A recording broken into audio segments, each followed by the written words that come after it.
listening to the Liquid Shape Podcast with your host, Cody Perez.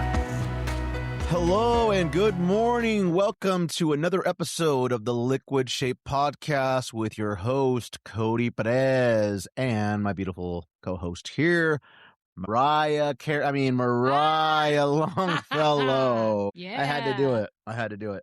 And we have guest puppies here too. So you're going to hear Taz breathing. Yeah. Say hello, Taz. You can kind of hear him maybe. He's hope. all excited. All right, guys. Just wanted to say what's up, what's going on. We're actually recording this in the morning. We were going to record it last night, but we got lazy. We ate Mexican food and we're just like, let's relax. I was tired. It's Friday, work, It's like I just wanted I wasn't in the right mind, the bubbly mind. Yeah, it was a long week. We just got back from vacation. If you remember last week, we were heading to Vegas. How was your birthday? I had a blast. You had a blast. Yeah. Tell us your favorite parts of your birthday. Well, I mean, my favorite parts in Vegas, of course, was being with friends, and Crystal and Mike, you, and Amanda, my best friend, flew in, so that was fun. But the art museum, I know this probably sounds lame, but the art museum was awesome. So if you're ever in Vegas, go to the art museum at the Crystal Shops or something like that. Isn't that what it's called? I don't know. Google it. But it's really cool. It's very interactive, immersive, or whatever they call it. So that was a blast. And then I really liked, I think it was the Bellagio that had the what is it? The Chinese gardens, Asian gardens or something like that, yeah? The Chinese New Year Yep. with the horse and stuff. So their whole display of that was really cool. So it was a lot of fun. Yeah. What'd you do on your birthday? My birthday, well, I worked, but then when I woke up, obviously, if you guys follow Cody, he probably saw the video. He woke me up with gifts, so that was very sweet, him and the boys. Went to work, came home, then we went and had a great Italian dinner at Casa Italia in Portland on Division. That was delicious. Highly recommend. And actually not badly priced either. Because you didn't pay.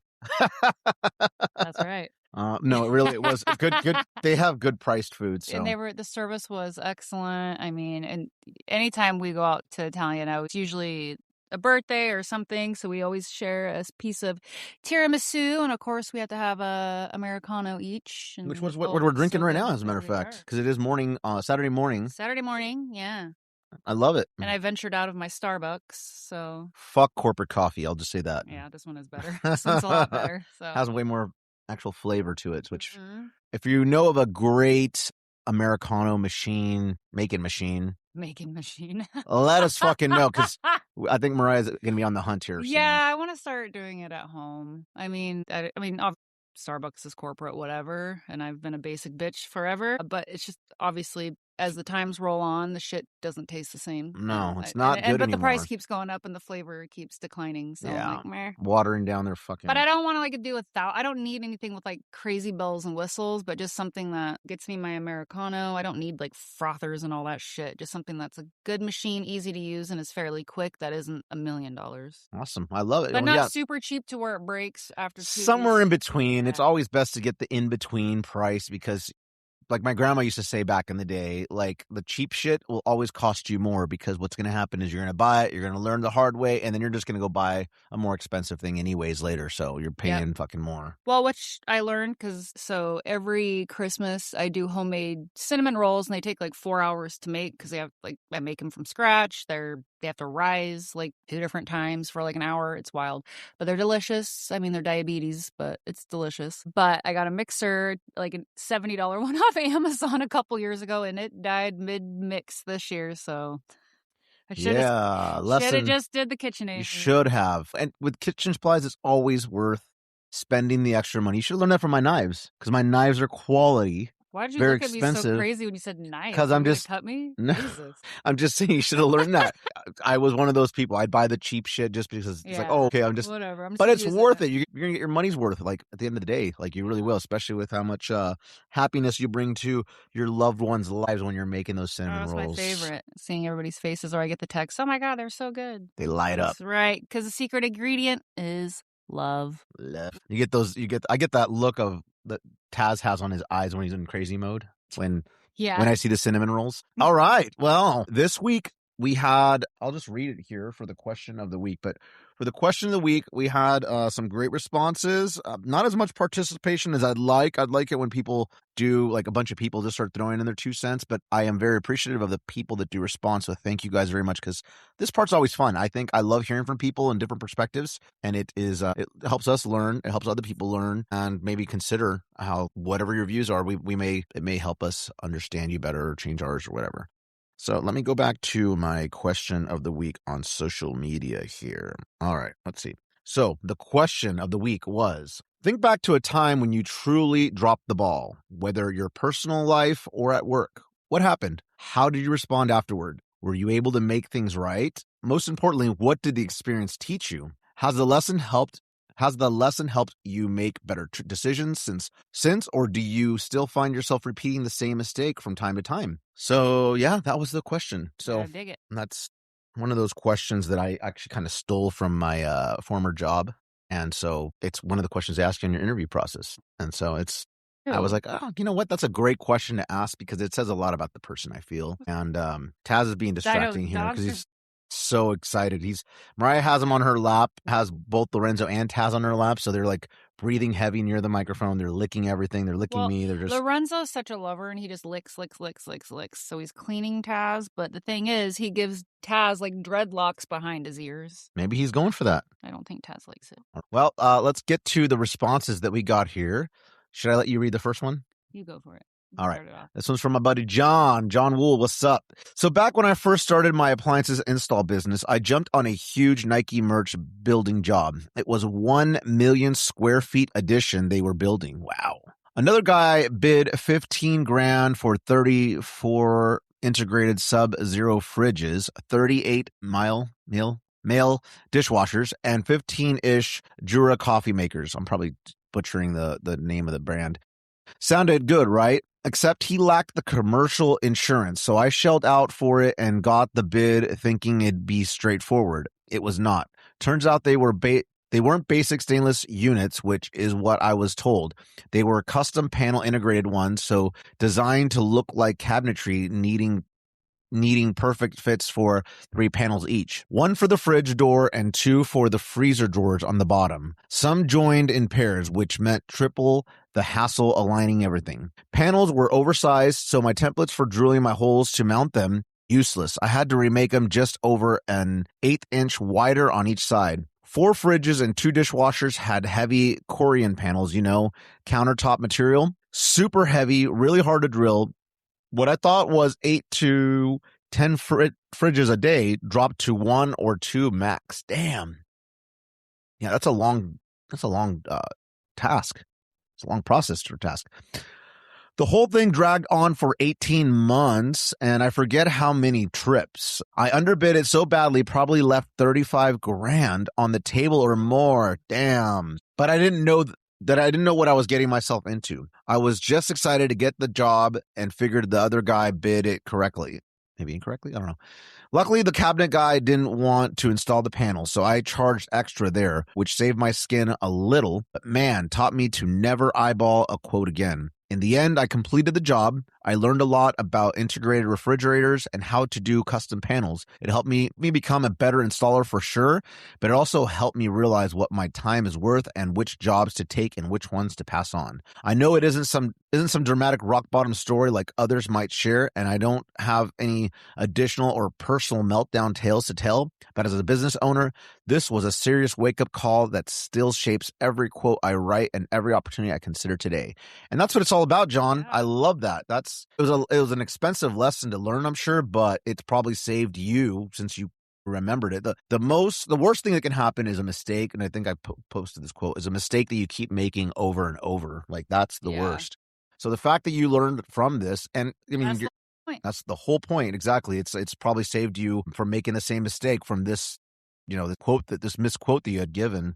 And I love that, because now it's ingrained in your head, and now you know better to go out there and give an actual quote versus just eyeballing it. I've made those mistakes myself, to be honest.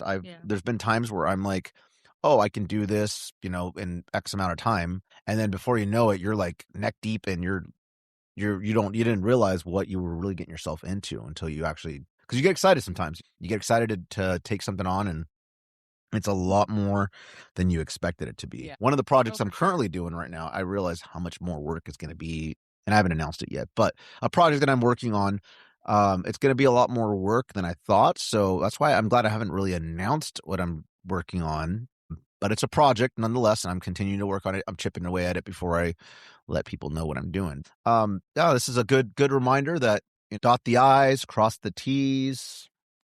What are your thoughts? Yeah. I mean, it's a learning lesson. It's what this life's all about. I think it only made you better. Yeah, no, the fact that it stuck with him, I love that. Yeah. That's I mean, if you don't important. learn anything from it, then that's a thing. All right, the next one is from Stevel Helmer. I was offered an audition to play in Joey Belladonna's solo band. Whoa. I was making more money to play music I wrote myself, so I turned it down. True story. I still wish I would have done it. Paul Marciano, former Belladonna drummer, played in my band. That was the connection to Joey. Joey sent me a video from Ronnie James Dio's funeral to learn Man on the Silver Mountain for the audition. I got stories. Haha. Hey, Stevel, I love hearing them. So keep sending them my way. That's awesome that you got offered that. But when you're doing something that you love, money's not everything. Think looking at this, if it were me, I probably would have done it just because then you could say, I actually did it. I'd have bragging rights, and then maybe that adds more value to when you go and you do studio work or session work or your solo project. You're able to name drop. Name dropping is huge. That's what it's all about. Sure. So it doesn't sound like you have regrets though, which is awesome. You have a story to tell. So that just, I think, goes back to intuition. I mean, if you felt like it wasn't right, then it wasn't right. I mean, yeah, it might be like, oh, maybe I should have, but I think you did what was best for you in that time. Followed your heart. Yeah. So that's what it's all about. Yeah. All right. And this one here, I'll let you read. It's from my buddy, Rick Horseman, which I actually got to meet on tour in 2024.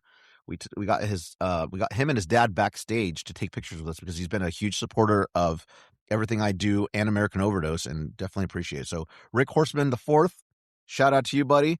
This is a comment from him. I'll let you read it. Yeah. Rick says, I was a senior in high school when COVID hit. During the lockdown, I grew particularly close with this one girl from my class. We were both athletes. She was a runner. I was a bowler. Liked the same music, and we would spend those days doing our best to keep each other sane despite all the insanity going on in the world at that time. Lord, we all know, huh? I kind of half-ass asked her to prom if the world opened up again, and she said yes. Hell, I even learned her favorite country song for her birthday. When the world slowly started to return to normal that summer, I told her I liked her and asked her if she would be interested in going out. She pretty much told me without saying it directly that she liked me but didn't want to get too overly attached before she left for school. It hurt a lot. I blamed myself for months, constantly mulling over if I did enough or if I did too much. I truly felt like I dropped the ball. My immediate response at the time was burying myself into playing my guitar as a coping mechanism. Sometimes it worked, sometimes it didn't. I also was angry at both her and others for a while as well. But as time went on, I learned not to blame myself for the actions choices others take. If I could look at myself in the mirror and say, I did the best I could, I did enough, and if my best wasn't good enough for someone, then that wasn't my fault. To this day, I always walk my best foot forward and give everyone my best. And if my best ain't good enough, I got no reason to hang my head because I still tried. Exactly. If you try your best and someone doesn't, appreciate it, fuck them. I love that, Rick. Yeah. You should never water yourself down for somebody else. Nope. If they can't appreciate the good person that you are and you putting the effort in and showing your passion for them or the interest that you had in them, like, fuck it.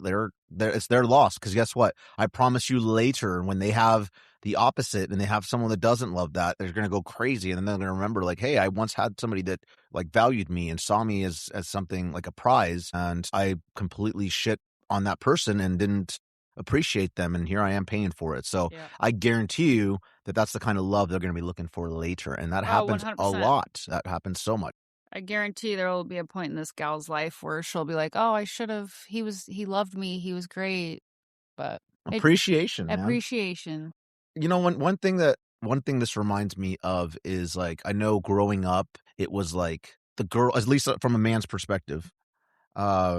the girls always wanted the bad boy that didn't show interest and that like didn't, and for the longest time, it's like you had to kind of play that stupid game with girls to like make them into you. I know because I played that game a lot, and you got to show that you're not interested. You don't care. There's other options for you and that kind of shit.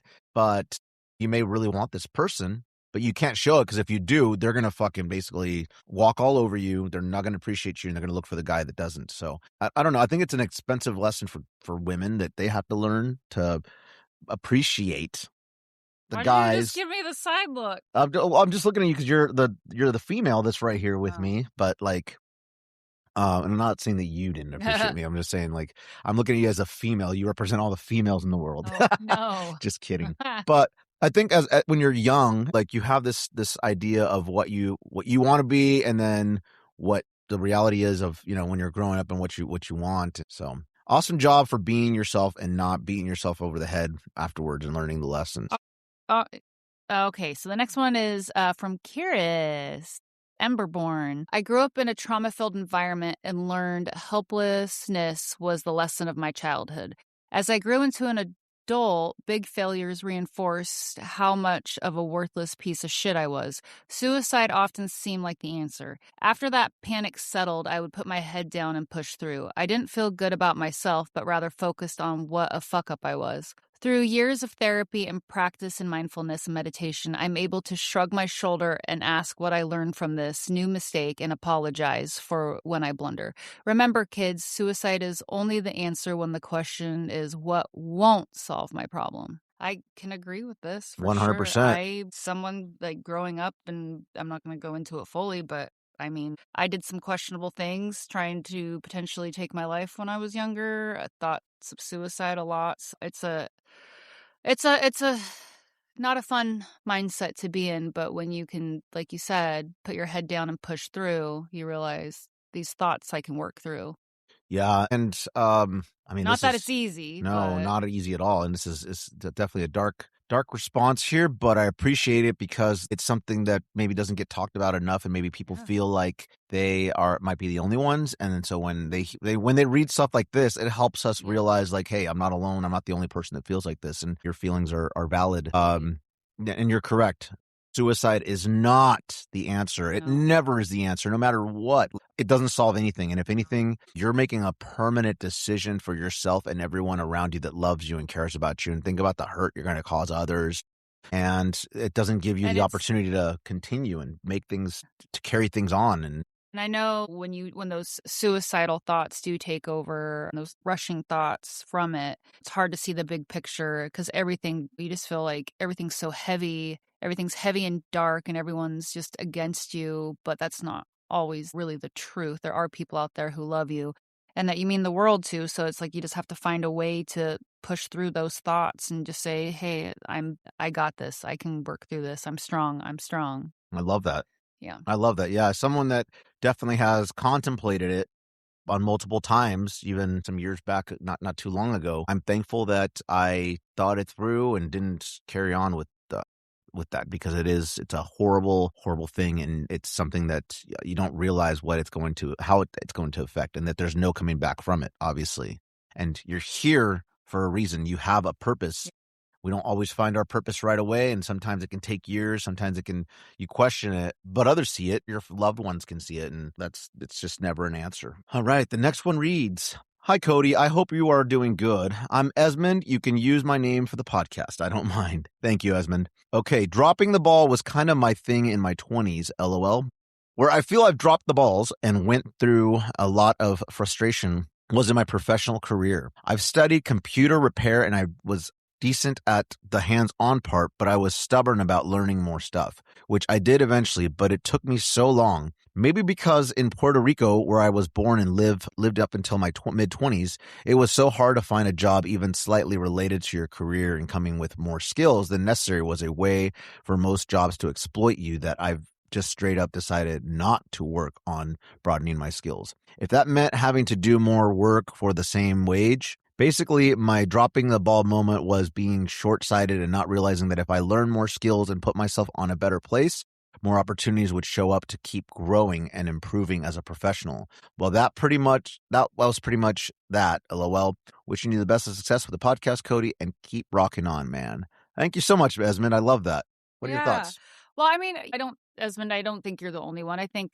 I've caught myself doing that too, where I'm like, what the fuck are you doing? Like, I'm in a rut. I'm not happy. And then it's like, you look around, you're like, wow, everybody's making more or this and that or whatever it may be, or they're growing in their career, moving up. And it's like, I'm just staying stagnant. What am I doing different? And it's like, well, for me anyway, it was just stop being lazy, get off your ass, get some trainings in or whatever it is to help you grow. Yeah. And it's relatable. Sometimes we get comfortable in our situation and we're just like, oh, I'm not motivated. Or you feel like maybe you're getting your job done and you're getting paid. So you're just like, oh, whatever. But one of the things I learned from my job, and I love, is that sometimes you have to create your own opportunities. You have to look and see where there's areas of opportunity for maybe not necessarily always just directly with what you're doing in your job, but maybe something that's related around your job that you can bring up to your supervisor, manager, or what have you, and say, hey, I have this idea. I'd like to see what we can do about me taking on a project or working on this to better make a process improvement here or what have you. And before you know it, when you're involved in projects, eventually management and people like that are going to look around. They're going to be like, hey, this person worked on this project, or they were really good about this. They problem solved that. Let's get them involved in this other project. It's going to open up more doors for you. Like it's a great thing to have. And then not only that, sometimes the lessons you learn at work, the skills that you build, you might not necessarily use them at your everyday job, but you can use those in your everyday life. So whatever hobbies you have, like for me, I know that my job is very unrelated to what I like to do outside of work, which is my band and now the podcast. But I've taken so many skills and so many things I've learned from my job and applied them to band business that I need to do and all that stuff. And it's amazing how the two jobs are so far apart from each other, so unrelated in every aspect. But some of those skills and some of those disciplines that I've learned from my job, especially when I worked at the call center, I've been able to apply to better myself and to make the band work, the band business part especially work in my favor. And if I wouldn't have had those skills from my job, if I wouldn't have taken on some of the projects I did, who knows how I would have been able to handle it and what my decision making would be with the band. So that's it for responses from folks that emailed. Again, I love hearing from everybody. Like I said, I always say, please interact with these questions of the week because I do love hearing from everybody. I don't care if you're a repeat person. I love hearing from you guys. I love hearing your thoughts. And if you're someone that just is unsure if you should say something, just say it in the comments, and you don't have to use your name. You can always tell me, hey, can you not read my name on the podcast? And we won't read it. You can send an email too. I love hearing from everybody. So these questions help us spark conversation. And, I always say this, that your thoughts could help somebody else. Absolutely. And that's the whole point of this podcast. Well, and if you think about it too, especially like social media related, no matter if it's TikTok, Instagram, Facebook, people are always putting out there what they want you to see. So struggles aren't always necessarily discussed, or the goods and the bads of life. It's all a facade. So that's what I love about this, is people sharing their stories, because it's definitely going to help somebody. Someone can relate and say, oh, it worked out for them. If I just keep pushing, if I just keep my goals in line or whatever, positive thinking, I can push through this. So I love that. I love that perspective that you just said, because you're right. This is what I'm going through. Yeah. But for the most part, I don't like to be negative. I try not to be anyway. Sometimes my mouth gets me in trouble, but for the most part, I like to uplift people, and I like to make people feel good. Like, there's so much negative shit that you can find on the internet and things that piss you off and all that I can see why people aren't uploading all of the bad stuff in their life and all that stuff. Because then you also don't want to see someone just constantly whining and complaining about everything. Yeah. But I think these comments and the purpose of this podcast is to help other people feel inspired and positive and feel human again, not feel so disconnected. Mm-hmm. Honestly, like this is to make people feel like, hey, there's other people that have similar things that I'm going through, or I can relate to that, or maybe I don't have it as bad as other people or whatever. And it's not to exploit people. This is just to give you a different perspective. Different perspectives and make people feel connected again, make them feel human again. We're all in this together. So with that said, since we've read the comments from other folks, let's share our stories. Yeah. You want to share yours first? I wasn't sure what I was going to say, Now you but do? that came to me, yeah. Ladies first. I mean, I'm sure I know I've dropped the ball in probably many areas of my life. Who hasn't? But I think talking about COVID kind of sparked one for me. I've always have been tried to be as healthy as possible, not no nutrition influencer or something like that by no means, but I always tried to like pride myself on eating well and drinking to a minimum, working out, running, lifting weights, whatever that may be. But then, of course, good old COVID came around. And I don't know, I look back at pictures and I'm like, wow. It's like I had gone to counseling before COVID started. So it's like I just kind of disregarded all of that and just went into, and it didn't help. I worked at a winery at the time. So I just really kind of fell into a really, honestly, bad drinking habit. I mean, I got a really good discount, me and my roommate at the time. I mean, we could drink 2 bottles, 3 bottles a night and gummies on top of it, that type of stuff. So it was just, it wasn't me, but it was just a more intense form of numbing. I mean, of course I get like, right, we all were uncertain of what that time was going to be. But I just feel like I really dropped the ball on myself and my health and my mental health and the therapy I've been was working on from my marriage and all the abuse and stuff like that. So I just feel like I just got myself into this like low slump to where it was like waking up, I was just like, I still had to go on site. Unfortunately, I didn't get to really work from home, but it's like I just couldn't wait to be off work because then I could drink. I didn't have to feel. I could be numb. And then, of course, I was single at that time. So dating, was awful, as we all know. And it's like, I don't know. I was just lonely and, just not something I would normally have done. So I would say I dropped the ball on myself at that time, but luckily came out of it. But yeah, I look back at pictures at that time. I'm like, my face was fat, like just because it was so inflamed and swollen because drinking inflames your body, of course, and especially drinking straight wine. That's brutal. But yeah, and I just like my body was just puffy and it was just I see those pictures and it makes me sad, but grateful for where I am now. Yeah, I was gonna say like you're really good about not. I mean, you drink once in a blue moon, but like not on a regular, not during the week, really at all, if ever. Like you're healthy. You take care of yourself. You're mindful of what you're eating. I love that. Yeah.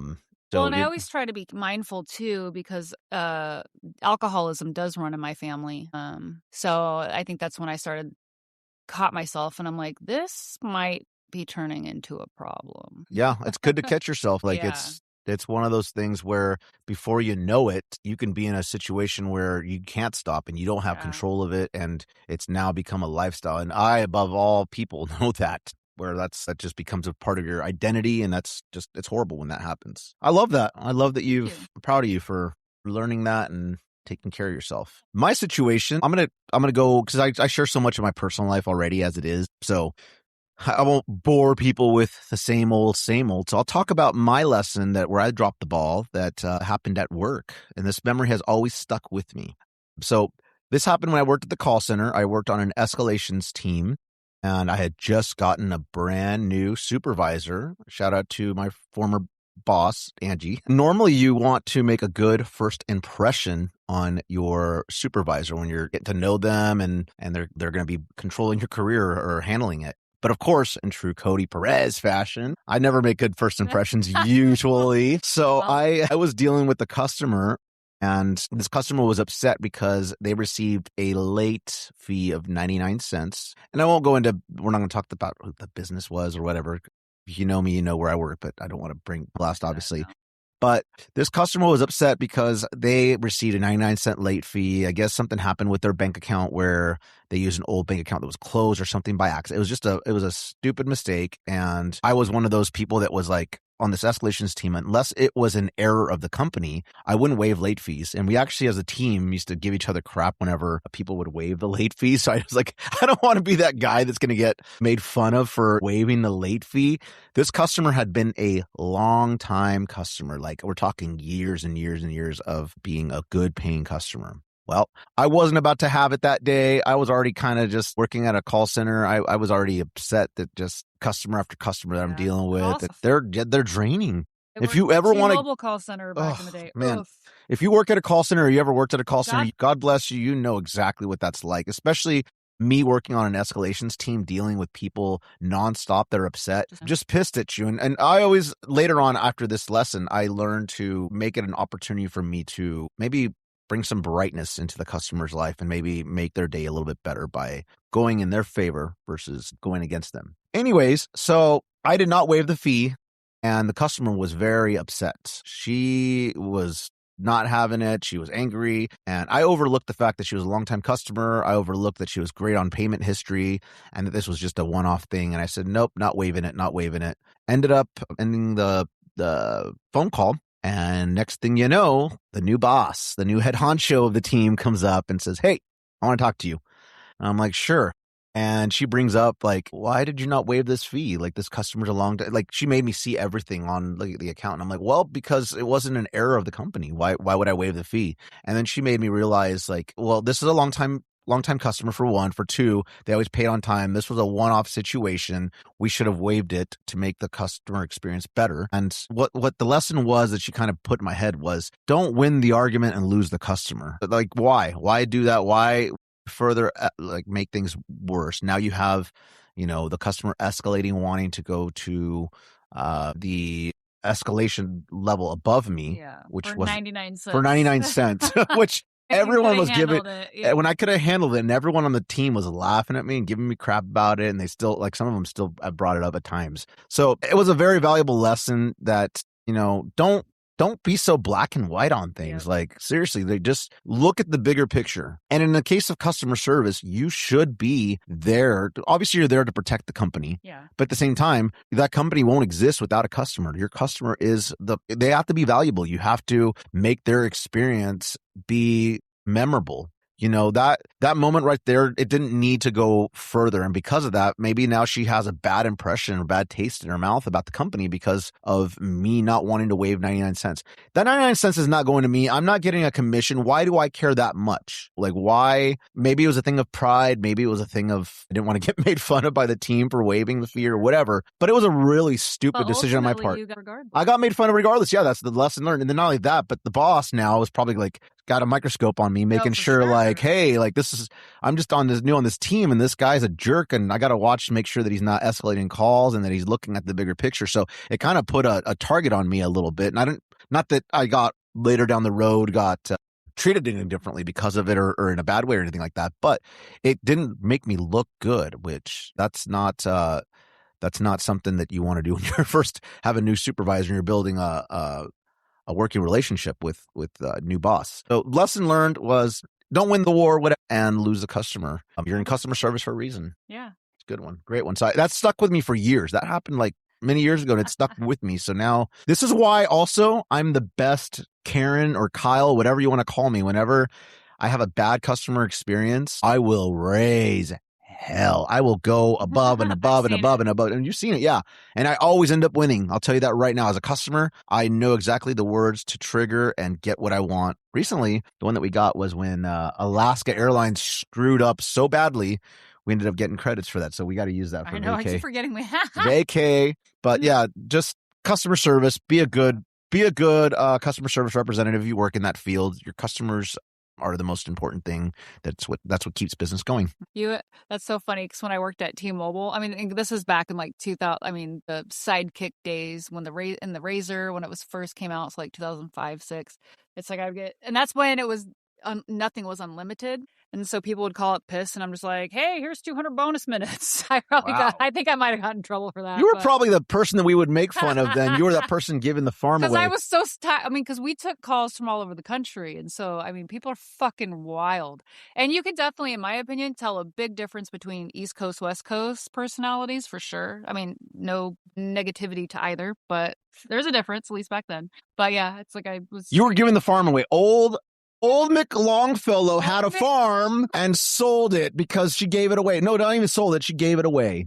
It didn't cost me anything, nor the company. It was just bonus minutes. You definitely would have gotten made fun of on my team. We were brutal. We were like sharks. We were waiting. Like, we'd listen to each other's phone calls, like, because we were all like in the same area. And we would like wait for an opportunity to like. Oh my pounce on that person and just like completely give them crap that they were like. And we loved it when we could hear the customers screaming at them or cussing at them. We'd be listening in and laughing. And I've told you the stories. I've never been hit on more in my life than with that job, which is funny because it's on the phone. How sad is that to That be is. hitting on someone on the Yeah, so I can phone only that you don't even know what they look like? Yeah, so I can only imagine what it's like Call now. a sex line, seriously. Like, why? Right. Or like there was this guy, we called him the pink guy, and he would call in, and of course, you know, there would be a no account that would pop up. And then, you know, you'd say, "Thank you for calling T-Mobile. My name's Mariah. How can I assist you?" Or I would say, if the account didn't pop up, like, "It's Mariah, T-Mobile. Can I grab your mobile number so I can pull up your account?" or whatever the thing was. And he'd be like, yeah, just a second. He's like, "I just painted my garage door pink. Tell me to close it slowly." This guy called, like, he was a known guy through the company at all of the call centers throughout the country. Like, it was the pink guy. I was only there, I only made it like 9 months before I was like, I want to kill myself. This is hard. So that's why that just wasn't for my personality at 20. I think I could probably handle it a lot different now. So he told you to close. Was he like getting off on that or something? Yeah. What a weird. And then I had him. So in my like 8 months that I worked there, 8-9 months, I had him multiple times. So how would he say? Like, repeat it in the microphone to like. He would. So, Mariah, can I grab your, phone number so I can pull up your account? Yeah, but first I just painted my bedroom pink and I got a pink bedspread. Tell me to pull my bedspread over me slowly. It was always tell him to do something slowly, and everything he did was pink. Oh, so he was like wild. He liked to be dominated or something. Or... Yeah. And then one time it was hilarious. My supervisor's big boss was QAing one of my calls, and I didn't know, but it was funny because I had this couple that called in, and the same thing, no account, just calling to fuck around, right? Which is funny, I guess. And they were something about putting the phone in his pocket and me talk or it was something like that. And it kept going. And I'm like, trying to be as professional as possible. The big boss, like, ran around the cube, ripped my headphone off my ear and said, "This is Mariah's boss. Can I help you?" And then they hung up. Wow. Well, that guy sounds like a gem. And can I since you mentioned the hot word QA, can I just take a moment and say, fuck QA. I used to battle those guys all the time when I worked at the call center. I fucking hated that shit so much, man. Yeah. Like, fuck that shit. I would never work in another call center ever again. I can just say that right now confidently. I would never. And I wouldn't recommend it. It was rough. You got no, like, leeway. No, and the rules would always change. Now. The problem is they would, here's the thing. And since I'm not mentioning the company's name, I can go ahead and say this. The problem with QA is that they would have you learn all these different things they wanted you to work on throughout the year. And sure, you can work on them. And obviously you get better with time. But then the next year, the rules would completely change. And now they would pull you the other direction. So now you're struggling to go on to the other direction. And it's like, dude, if you want consistency, you need to be consistent with your rules and what your expectations are. You can't keep changing the goalie post. You know what I mean? Like, that's ridiculous. And I get it. As times change, you have to kind of adjust, but you can't hold people responsible in their pay and all that crap, their bonuses, go over their head. Expectations are bouncing back. Exactly. Like, God, I don't even want to talk about it anymore. That made me think of it too. I'm like, yeah, they did that at T-Mobile as well. Even that short amount of time that I was there, it was like, it was always changing. And then I would do it one way, and then eventually. So when you meet with your manager, like, "Oh, well, you did this and you're supposed to be doing that." I'm like, "Well, fuck, I just learned it this one way. What do you fucking mean?" I'm like, "What do you want from me?" And they get you used to working that way for a whole year. And after they'll yell at you all year and telling you, "Well, you're doing it wrong and you just this." And once you finally get good at it by the end of the year, oh, guess what? We're changing the rules again. Now they're trying to pull you the other direction. And now it's like, it's an endless cycle. If you work at a call center, get out. But also, good for you. Yeah, whatever. You're better than me, for sure. Hey, I did 14 years. Oh. But that's because I'm a psycho. You are. No. All right. Well, that was the question of the week segment. But we can continue going. I think something came across yesterday. So, I know I told you guys I would talk about the band periodically here, like, because it's a huge part of my life. American Overdose just released a brand new music video, Time Bomb. Great song featuring my buddy Torrin Blackman on guest vocals. Did a great job. The video's killer. Brick nailed it and did an amazing job with the production of it. Justin writing the guitar and the music for it. Just came out amazing. Nicolas, as always, did a great job with production, and Johnny did an awesome job helping us get the vocals, melodies down and all that. And of course, I got to give a shout out to the band for the great acting. They did an awesome job. So there was a lot of people involved in the project. I'm very happy with how it turned out. Like, I'm super excited. So if you haven't, please go check out the music video for Time Bomb on the American Overdose YouTube channel. The song, the video, everything just came out so amazing. We're getting such great feedback. I'm very thankful. So I wanted to share something that came up yesterday, and I won't mention names, but someone that was involved in the project reached out to me, and they're like basically explaining their frustrations with the fact that family members and close friends were not supportive of the work that was put into it, and they felt like they weren't sharing it, they weren't liking it, they weren't commenting on it, and a lot of hard work was put into the project, and it was known that the hard work was put in there. And so, they were upset and they're venting to me about it. And I'm like, hey, welcome to the world of being a creator. Unfortunately, there's a lot of great people out there that will support your dreams and your whatnots. And I'm very thankful for that. But it's funny how family members and close friends are the last ones, if that, to support you or ever support you. And so I'm thinking to myself, I'm like, that would make a great question of the week. And I think that's what the question of the week is going to be. It's going to be, why is it so hard, and what prevents your family and friends from doing something so simple that can mean the world to you as liking something that you post or sharing something that you created and put a lot of time and effort? What is it exactly that causes people to not want to do that? Is it pride? Is it jealousy? I don't know what it is, but it's hard for people to give a quick like or a share, which can do a great thing for showing support for your friends and family that are working really hard on something that you put a lot of time and effort into. But there's something about it that prevents people from doing that. I'm just curious, like, what that would be. What is that? What is that cause that? At first, I used to think, like, is it because they don't see it? No, it's not that. I can tell you from experience, because I have people, close friends and family, that the minute I put up a story, they're in there and they look at it, they see it, but no reaction. They don't give a thumbs up. They don't share it. They don't like it. They don't comment. They don't do anything, but they're always really quick there to see it. So they're seeing the stuff. They're just not reacting to it.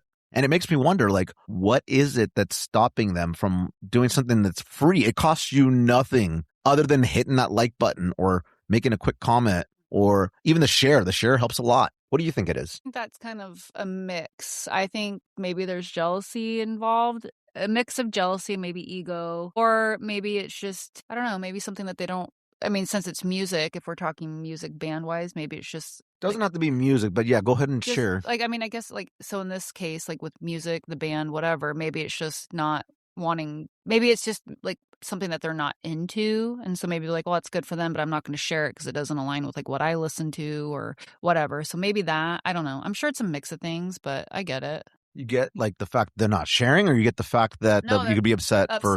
Yeah, because it's like you're working hard on something, and I think that's always kind of a kick in the dick, right? Is what... No, fuck. Yeah, when you've worked on something, no matter what it is, you've worked on something so hard, you share it, it's out there, and people can't even, like your closest friends and family, especially your family, the ones that are supposed to love you, you don't even get a good job, kid, or, proud of you. You just get like radio silence or in some cases criticism or whatever. And it's like, dude, what the Yeah, I mean, I can speak for myself. Like, I'm so used to this anymore that I don't really complain about it. It still upsets me. It's just as upsetting as it was when I first got used to the fact that this is how it is. Like, your biggest supporters are going to be people you don't even really know. Yep. And the people closest to you that should be supporting you and sharing it, liking it, commenting and whatnot are going to be the people that just ignore it. But what's really funny about that whole thing is that those same people will go and like another artist or another person's business and share the hell out of that and be huge supporters and invest. Throw money. They'll throw money at things. Like, they'll buy concert tickets that are freaking 400, 500 plus it. And this artist or this person that you support so much doesn't even know you exist. Yeah. They're not even in your life, really. They don't care. That's what I'm saying. They're getting your money. Yeah. And you can't do something so simple that's not even asking for money, but a quick like or a share of someone that you're close to and that you supposedly love and support. Like, that to me is very sad. And I think, in my opinion, it's probably a combination of jealousy and anger within yourself, because I think that people get mad when they see that someone else is doing something, even if it's not something you're into, but they're doing something that not many other people do, and they're willing to put all their eggs in one basket, or however you want to look at it. They're putting effort into something that may not be the norm or whatever. And in this case, we're talking about a band. It takes a lot. People don't realize how much it takes to be in a band, to create videos, to promote, to record, to the band business of things, the sacrifices it takes, the late nights that go into recording, the late nights into writing, creating the videos, all of the things that go into a band. And a quick like or a quick share that can mean the world to the artists and the people that are doing that is too much for you to do. I feel like it's a bit of a jealousy and also anger that they within themselves. Maybe they're not making their dreams come true. And so they're like, well, this person is, oh, fuck them. Like, whatever. It's bitterness. It's ugly. It's gross. It's jealousy. And like I said, I used to justify it by saying, oh, they probably didn't see it. It's not that they didn't see it. Everyone has their damn phones in their hands all the freaking time. And I see them posting and sharing other things that completely are not related to their personal lives. It's like they're supporting these other artists and whatnot. And it's like, cool.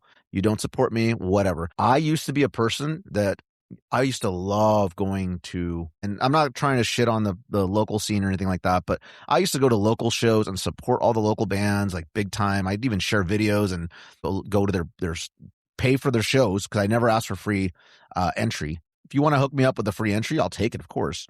But I always used to pay to go to local shows until I started noticing people weren't doing the same for me. I just stopped. I'm like, all right, I'm not going to share anything unless I really want to. If you ask me to, I'm not going to. I'm going to ignore it. I'm going to do my own thing. I'm going to share what I want to share. But when I started noticing that friends and the local scene wasn't doing that for me and none of that crap, I'm like, I'm done. I'm going to share me. I'm going to promote me because I'm investing in myself, and you do the same. I'm done being that guy that's always at all those local shows and all that crap. And so since then, I feel much better about it. I've accepted the fact that there's going to be friends and family members or acquaintances of the local scene that just don't support what you do, and that's fine. That's perfectly fine with me. Guess what? It's awesome that I have people out there that live in other countries, that live in other parts of the world I don't even know how to pronounce, that support the band, that buy merch, that share the videos, that do all that stuff. Man, that is awesome. You can't pay for that. You can't buy that. Aw, Tasmanian. He's hearing Dad go on a rant right now, and he's breathing heavy looking at me. So any other thoughts on that before we end this? I don't know. I mean, I would say that should just give you more and more fuel just to continue to be better and better and better. If someone's, it sucks, but I don't know. Fuck them. I don't know. That's just... I love that. You know what? It really does. It makes me push it more because I know they're going to look at it anyways because people are nosy. Yeah. They look at everything you share, and it's me more rubbing it in their face. Like, yeah motherfucker. It's kind of like going back to that one episode where you're like, do you block people or whatever? I'm like, no, you can look at what I'm fucking doing. Look at it, bitch. Look at it. Look at it and be I'm not trying drenched to in be jealousy. better, but I'm just meaning in those instances where you have those people that are like that, it's like, yeah, fucking look at me. Look at me. Yep. So that'll be the question of the I'm gonna post that next week. The question of the week is going to be, what is it that makes it so hard for people to do something so simple as like or share your close family member and friends their passions? Obviously, you don't have to share everything, but like just showing some sort of support for your loved ones that put so much hard work into things like that. To me, it's gross that people are not supportive of their supposed loved ones. With that said, we're going to end this, and my next segment is going to be with my friend Joshua Holland from Greenlight Studios, and we had a great conversation, and stay tuned for the next segment. Peace and chicken grease. Yep. Today, I have an amazing artist, musician, producer, a man of all trades, Mr. Joshua Holland with Greenlight Studios. How you doing, buddy? I'm doing well. How about yourself? I'm doing great myself, man. I'm very excited to have you on here and let our guests know about you. So let's go ahead and get it started off. You telling the listeners about yourself, and just tell them whatever you want to share about what you do and who you are and any great stories you have to share with us. Okay, well, to start with, just like the really Reader's Digest condensed version, I've been playing guitar since about 94, started doing a bunch of band stuff, and then over time, I started realizing that it was easier to get a deposit and record bands than to have band practice that people didn't show up for.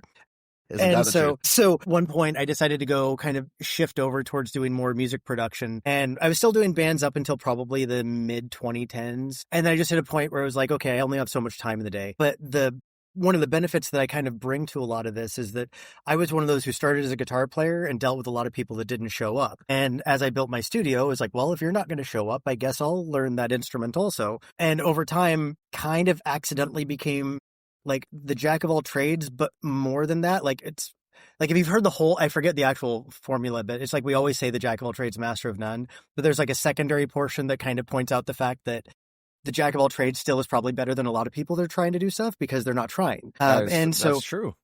And so I think a lot of it for me is like, I've now, my job in my studio, the majority of artists that I get are not actually full bands anymore. It's people that are lacking somebody or lacking everybody. Whereas when I was in bands and you try and like propel the singer and become the backing band and do everything, now I have singers come in with no idea what else they want to do.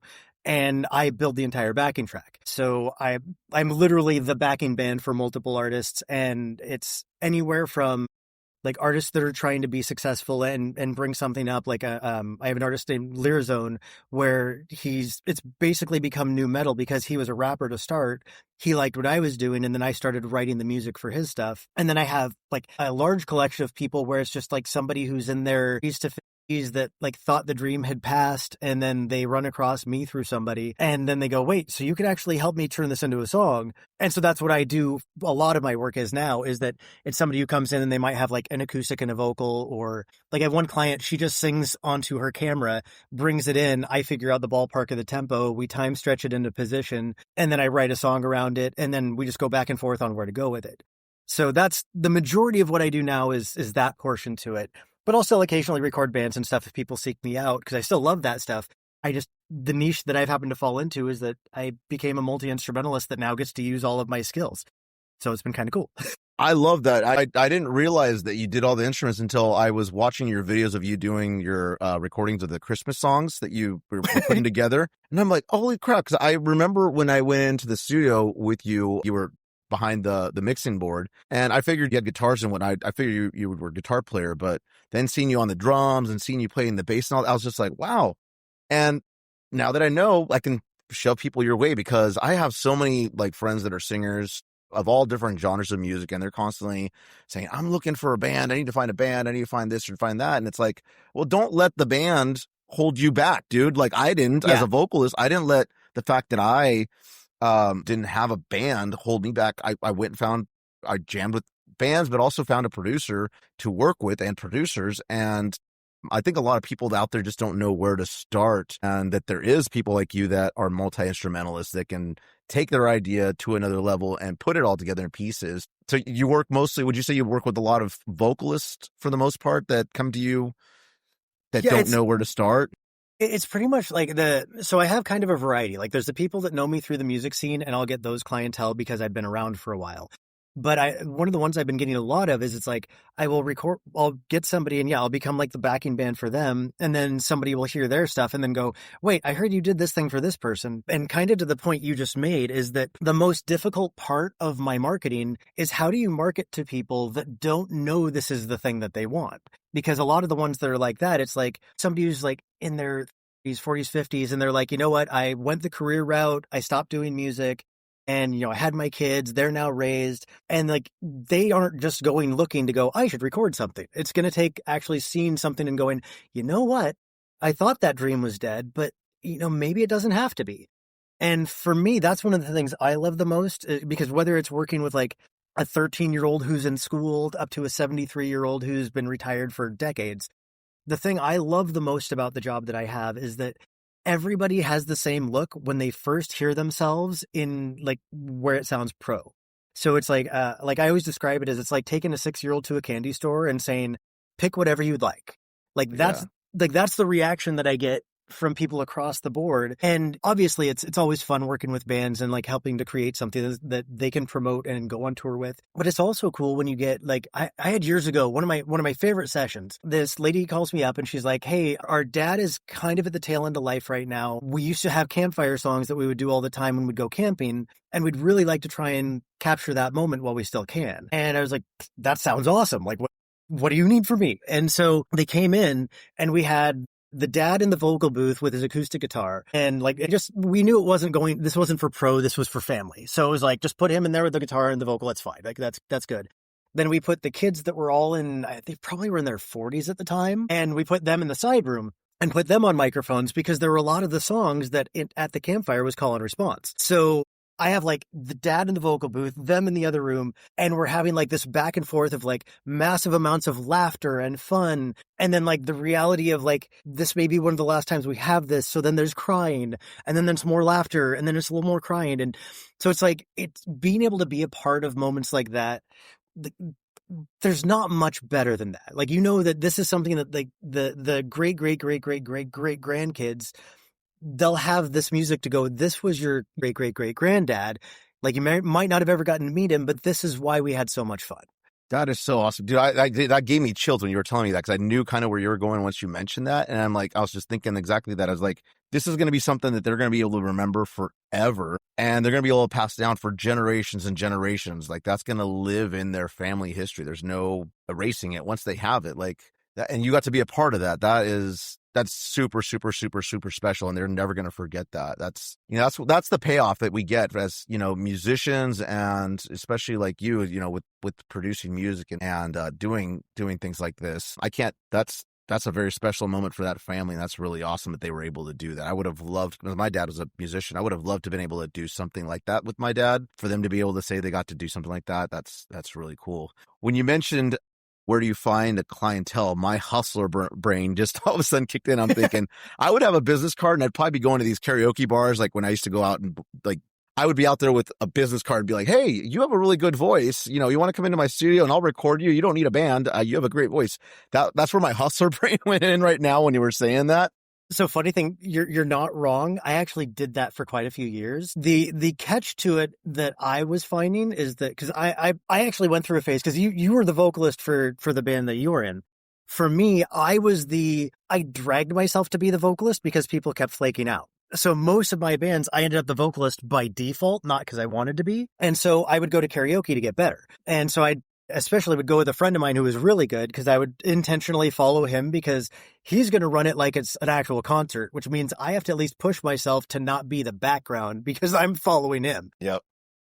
And so what we would do is we go to karaoke all the time. And the thing that, like, I agree with you 100%, but what I ran into was that most people wouldn't take the next step. Like, there were people that I even offered, I was like, hey, I won't even charge you for it. I just want to give you a chance to see what it can be. And then if you like that, then you know what I do, and then you can pay me later if you want to do it in future ones.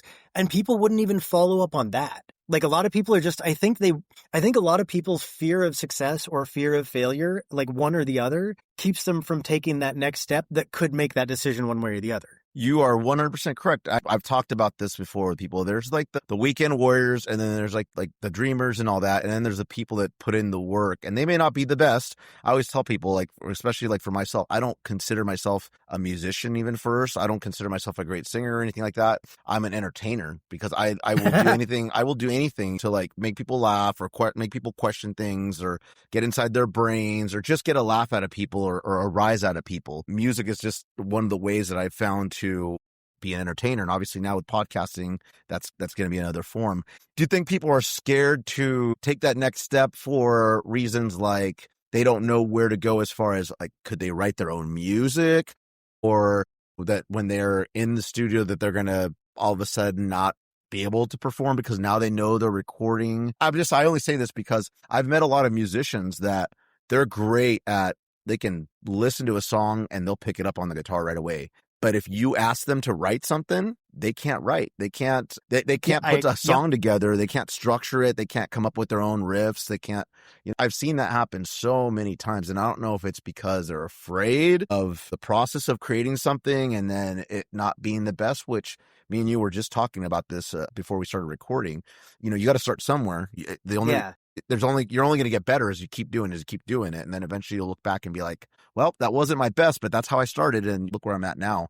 Do you think that it's people that are just scared because of that, to that extent of not knowing if they're going to be able to create, or be able to be under the pressure of the red light hitting them and them recording? And I've taken a lot of time to think about this, especially because I've kind of gone through some of my own with my own music, because as I started working on recording everybody else, I was super excited to take care of everybody else. And it felt like being selfish working on mine if I had client work in. So I just kind of kept letting it sit. But I think there's also an underlying thing, and I relate this not just with what I went through, but I think with what other people go through also, is that sometimes to have the life you want, you have to be willing to let go of the life you have. And that is one of the most uncomfortable things to do, because even if it goes well, the life that you currently have will no longer be recognizable to you. So take example, we have karaoke singer comes in, records themselves, say it turns out exceptionally well. Well, now that it's turned exceptionally well, okay, they start posting it up and they start getting a lot of feedback, and it's positive feedback. Well, now people want more from that. Well, okay, when are you performing? Because like you sounded great on the album, when do you perform live? Well, maybe they don't have any live experience, so now they're super sketchy about playing or like doing anything live. So it's like, I think a lot of the time it comes to people kind of subconsciously forecast where it could go and aren't willing to take that risk, because I mean, how many people have you known in life that even though they're not happy, they also aren't willing to change anything because it's uncomfortable? You know what I mean? Far too many, man. It's far too many, and it's sad because I see that happen all the time. Like we're like talking about on social media. Sometimes I have to just take a break because people will complain about certain things in their life, whether that be a person, a relationship, their job, something that's going on in their life that they're constantly just venting and going off about. And it's like, okay, so here's, you know what the problem is, and you know what you don't like. What are you doing today to change it? Because it's not going to change overnight, and you're not going to fix it by just posting it online and venting. If anything, you constantly doing that, people aren't going to take you serious. And then you're just like, people get bored of seeing that and the negative of that. So yeah, it's like people get comfortable in situations that they may not be happy with. They get scared of the unknown. And it sounds like you obviously were up for the challenge. Were you nervous? Were you nervous when you started recording? And what kind of made you finally just say, besides like the fact that the musicians were not there, at what point were you just like, all right, I'm going to do it? And how did it start? Did you start buying equipment? Did you go sit with another producer or engineer and kind of learn from them? Or that would have been way easier. No, so mine, like I sort of make a joke about it, even though it's true.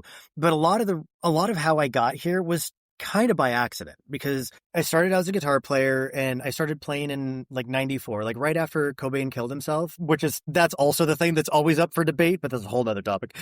But at that moment, I think something hit me of like, I wasn't a big Nirvana fan at the time. I didn't mind them, but I wasn't like huge fan. But something about the way that everybody reacted to the mortality of it and how much music actually affected people. And that's kind of what I think kind of pulled me in, going, I like to make a difference in people's lives. And seeing this happen, look at how much of a difference this made. The recording aspect of it, or the creating, or both? Well, when Cobain was suddenly not a part of the picture, and everybody suddenly realizes, like, there's no more music coming. Like, this person that spoke the language to me, like, because we all have that song that helps us through a hard time. And so that was, I think, where my turning point was, where I was like, I just kind of started playing guitar. And then I realized something about it was, I enjoy this even though I suck at it. It's like, I know that right now I can't, like, I wouldn't even be able to tune my own guitar. Like, I'd go over and visit my uncle, he'd tune the guitar, I'd go back home, and then I'd play for a few days, practice scales, but the scales are out of tune, but I'm practicing the fingering so that way I'm at least getting the muscle memory. And so a lot of how I built it was that. And then I just started practicing scales all the time. I was practicing like 8 to 16 hours a day when I was in school, just because I was like, this is the thing I love right now. And the reason I ended up on other instruments was that in, I want to say 97, I ended up hitting a point where I was working for family at a video store, but it wasn't making money, so they couldn't pay me, and my 4-track died. And I was like, I need to record.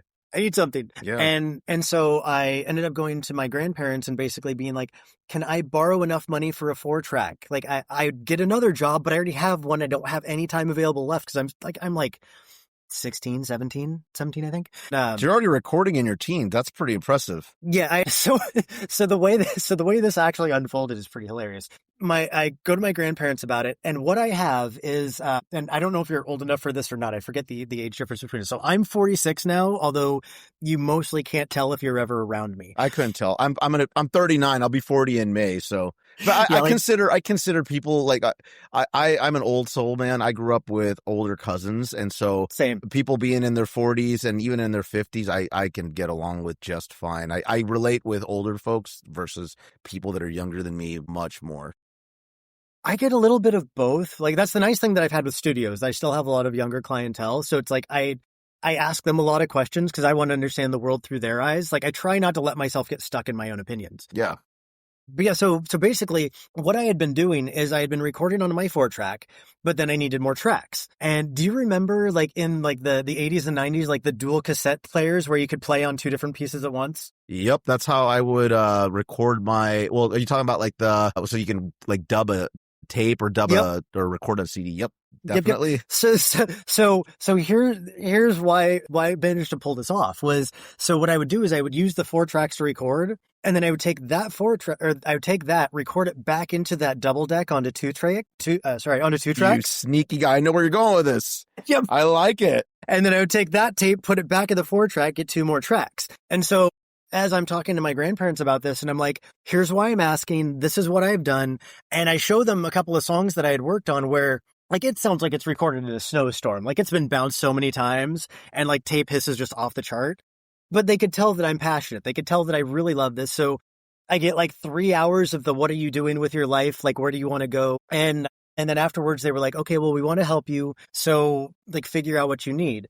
And so then we ended up like coming to this conclusion of they helped me to get kind of my first initial like digital 8-track and a drum machine and a bass guitar. So I at least had all of the pieces that would allow me to start functionally writing songs, because if people aren't showing up, at least I can play the drum machine or program the drum machine, but at least I have options. And so that was my first foray into studio, was them believing enough in me because they saw how much work I put in. I love that. That's a lesson for anyone listening out there, is that you put the work in and you'll be rewarded for sure. Well, and I think that's the key too, is that I think a lot of people think that it should be the other way around. That's a lot of what I see is, well, I'm good, you should support me. And a lot of it really comes down to, it's like, if you want people to support you, you not only have to showcase that you're good, but you also have to be appreciative and have them also see how they can help. So think like a record label. So nowadays people are like, I want to get signed. And it's like, well, if you want to get signed, what is your goal with getting signed? What do you want them to do for you? Because they don't do it for free, and they can go on YouTube and find somebody that's got a massive fan base and do very little work. So where do you fit in? And I think that that's where, like, they'd seen me bring my guitar to every family gathering for years. Like they'd seen like that was what my life was. And for me, that's why, like with my studio stuff, and like part of my blessing and curse is, for a long time, I would work a lot of extra hours to take care of people to get them the quality, enough that it actually was almost putting me out of business. So now I've had to put better boundaries on that. But if you see somebody that you believe in, if I'm recording somebody and their budget's super limited, but they're an amazing musician and I can tell how passionate they are, and they're doing all of the right things, I'm going to be a little bit more lenient. Let's do another hour. Let's get this knocked out. But if I see love that. Oh, sorry, go on. I was just saying, I love that, because I'm in that same mindset. I would much rather work, and I've said this many times with like my band members and like band members I've had in the past, and with just people I'll do business with. I would much rather have the person that's willing to put in the work and try, and they may not be the best for that position, but I know that they're putting in the work and they're constantly showing up and they're trying, versus the person that's got all the talent but decides that they're going to have a crappy attitude. They don't show up. They're toxic and bring negative energy to the bunch. I would much rather work with the person that's putting in the work than the laziness and the toxicity and all that. So that's a lesson that I think all of us could take for anything. And just what you were saying earlier about people saying that they want to learn to do this or want to learn to do that. I hear that all the time. People are constantly saying, I would love to learn the guitar. Okay, so why don't you learn the guitar? And then they give you every excuse in the book. Just like I'm sure you hear about why they can't come into the studio. They'll give you every excuse in the book. And it's like, if you want to learn to do something, you have to start somewhere. You have to go buy the guitar or borrow a friend's guitar or take some lessons, and you got to do something about it. You can't just say, I wish, or I hope, or someday I'd like to. Why not do it now? You got to start now. Whatever it is that you want to do, whether it's music or it's you want to learn to fly a plane or whatever, you gotta take action, because too many people are constantly the people that say, I want to do this, or someday I'm going to do this. Well, what are you doing to get to that point right now? I think to your point is that at the end of the day, everybody wants to do everything, but nobody wants to suck at it. Yeah. And so like, as example, one of the things that I decided to do over the last few months, I'm not sure, are you familiar with Alex Hormozy? I am not, no. Okay, so I'll keep it really short on that. But basically, I was an artist that went into business, and almost anything that teaches business uses so much of the business lingo that the artist in me just doesn't want to care. And it's to the bane of my own existence. And so I ran across Alex Hormozy a few years ago, and he basically goes, I'm going to dumb this down as far as I can because I want more people to be able to be successful. And so I started like getting into his content and his courses and books. What that helped me see is that it's not that I'm not good at these things. It's that I don't love it enough to put the time in. So fast forward to, he did a book launch for his newest book. I want to say August or September, and broke the Guinness Book of World Records on selling a nonfiction book, selling over $102 million over 3 days. Holy hell. So he is like the person that I have found, like him and Gary Vee are the two that are like business-wise are super business savvy, but try and break it down to anybody trying to get into business. So the reason this is relevant to this part of the conversation is that there's a platform called School, which is basically like, it's like a community, like a Facebook group community, while also having like a classroom for coursework, while also having like, here's a calendar where we can do Q&As or meetups and stuff like that. And it's all inclusive into one thing. And for a long time, I've been trying to figure out how can I be able to help more people, but because like in studio, I'm helping 1 or 2 at a time, or 5 if it's a band. But how can I actually adapt this to all of the things that I have learned and try and help people with? And so then they all of a sudden offer this thing of, hey, if you want to start something on the School platform, we'll give you 90 days to test it out. And so all of a sudden I'm like, well, my plate's already full, but 90 days to try this out and see if this could be viable. Okay, I'll bite. And so what ended up happening, and this wraps back to your point about action versus talking, is that once I started looking into it, I'm like, okay, so now I'm going to have to film videos. I'm going to have to edit videos. I'm going to have to get all of this taken care of. And at first I'm like, oh, this seems like I just don't have time to do all of this stuff. But then that secondary voice is like, well, you're never going to have the time if you don't make time. So you can either make the excuse or you can make some time. And so I went through probably a week of going on YouTube videos about how to do motion graphics. Like basic editing was simple. I already edit in audio anyway, so it's like pretty cut and dry there. But the grand scheme was, okay, well, what skills do I need to learn to make this at least, like, it doesn't have to be YouTube polished, but at least enough that somebody that's trying to learn can watch this. Yeah. And so I went down that rabbit hole and I did the thing that I didn't have time for. B, felt like an idiot. C, watching the videos going, is this good enough? But it's not going to be if you don't start. If you don't get that initial thing out there, then it's just all in your head. And yeah, it's easy to go, I could have been this, but how much truth is in it if you don't apply yourself? 100%. And what you said just a minute ago really stuck too, is like, if you don't love it, why are you doing it? If you don't absolutely love it or you really want it, then don't do that. Move on to something else. Because if you really love something, you're going to jump through all the hoops that you need to, even if it means like nowadays to be a musician, and I'm sure you know this, like to be in a band, you have to be a marketing guy. You have to keep. We're content creators. We're no longer musicians. We're content creators. You're a t-shirt salesman. You're everything but the part of playing live, the part that everyone really loves as a musician.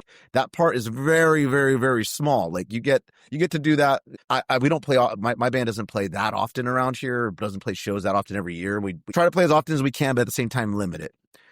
To us, the reward of practicing, of writing the music, of putting the videos together, all that stuff is when we get to play live for those moments. And that's very, very, very small. There's so much more that goes into it. And the things that maybe that we didn't want to do and had to learn to do to make it happen. You know, like I would much rather be out with my friends or at home with my dogs and my girlfriend than be at the studio till 1 or 2 o'clock in the morning recording vocals. You know, and I have to work at my normal job at 6 o'clock in the morning and be up by 5 so I can get ready to be down there. But because I know where I know that's a step that I have to take to get the end result that I want, which is to get the song done, so that I have the song to perform live, I do it. And you don't question it and you just figure it out and you make it work. And like you said right now, you make time. No one has time. Everyone can use that excuse. I don't have time. Well, you have 24 hours. You have to shift some things around, and if you have to shift some things around, make some sacrifices on things that aren't as important. We're all adults. We can do that. So you'll figure it out. If you want it bad enough, you'll figure it out. What's that old saying? If whether you think you can or can't, you're right. Whether you think you can or you think you can't, you're right. Yep. Henry Ford. That's 100% true. And I remind people of that all the time. And I hate to sound like I'm preaching, but I'm trying to motivate people and let them know, like there's too many people, like you said, that are constant talkers, and let's see some action. Like if you really want to do something, go out and do it. Well, and using an example from my life, like it took me, so I went part-time to recording, like part-time recording studio, part-time at day job in 2011. And it wasn't until 2018 that I went full-time. I love that. Congratulations. That is really awesome. That's a huge accomplishment. Seriously. Well, and the thing is that like kind of the whole premise that like there's never a good time. It took just depending on how you look at it, the right or wrong events happening to make it happen. Because I had, as you were saying, it was like, everybody else is out going out drinking for the night. I would be coming home and like recording songs, and like one of the things, you'll probably laugh at this one, but one of the things I did to actually work on my vocals is I would actually learn the guitar, the bass, and the drums for whatever song it was that I wanted to work on, because a lot of my favorite music didn't have karaoke tracks.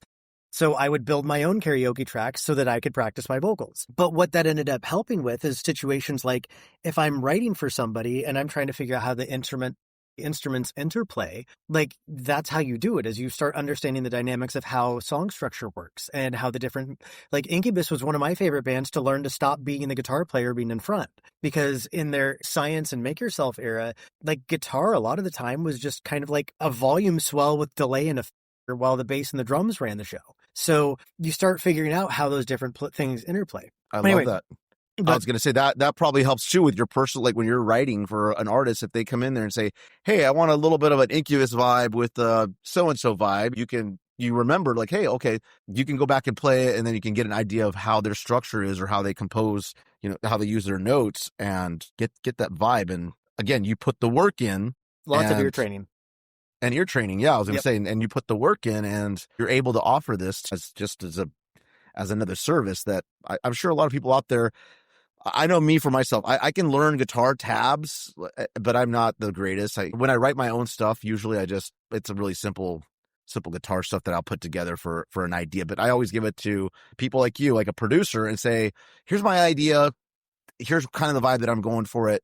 And I let you, the professional that has the ear training and all that, take it to that next level. And I rely on the producer to up it and make it sound professional and great and add the notes that I can't do. Well, and like to your point is that going back to the thing about why people don't try as hard or something, like you have to know why you're doing something, because especially you take anything in the arts, but almost anything that you want to be successful at is going to be hard.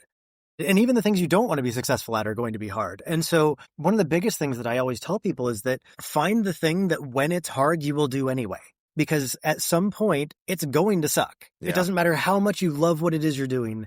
Like whether it's me running a studio and somebody doesn't pay the bill and like all of a sudden I have to scramble to be able to take care of something, or somebody damages something in the studio. That's been super rare. So I've been super appreciative on that one. But like, things are going to get hard. Or like I had, like when I first went full time, literally the month I went full time and finally was like, okay, I'm going to make the jump. Like that's like, there's never a good time, but the things that are going on at work and the things that are going on in personal life, like the person I was dating, her mom had brain cancer and we didn't know how much time she had left. And my work basically said, no, you can't have the time off. And so to the credit of the girl that I was dating at the time, I basically came home and I was like, well, either I go full time and we see what happens, or I can't go. And in that moment, she had believed in me enough. And so we were like, okay, well, we're doing this. Literally the next month, two of my 3 top clients moved out of state. Goodness. So I had to go straight to the 401k to get a balance, because like all of a sudden I'm like, well, it was going well. And not just, I mean, at the end of the day, like that's fate. And it took something, like you had to figure it out, and you did. It sounds like, obviously, like you were able to adjust. And now now when another challenge approaches itself, it built character out of you, and it made you stronger to be able to shift around and figure out how to make it work.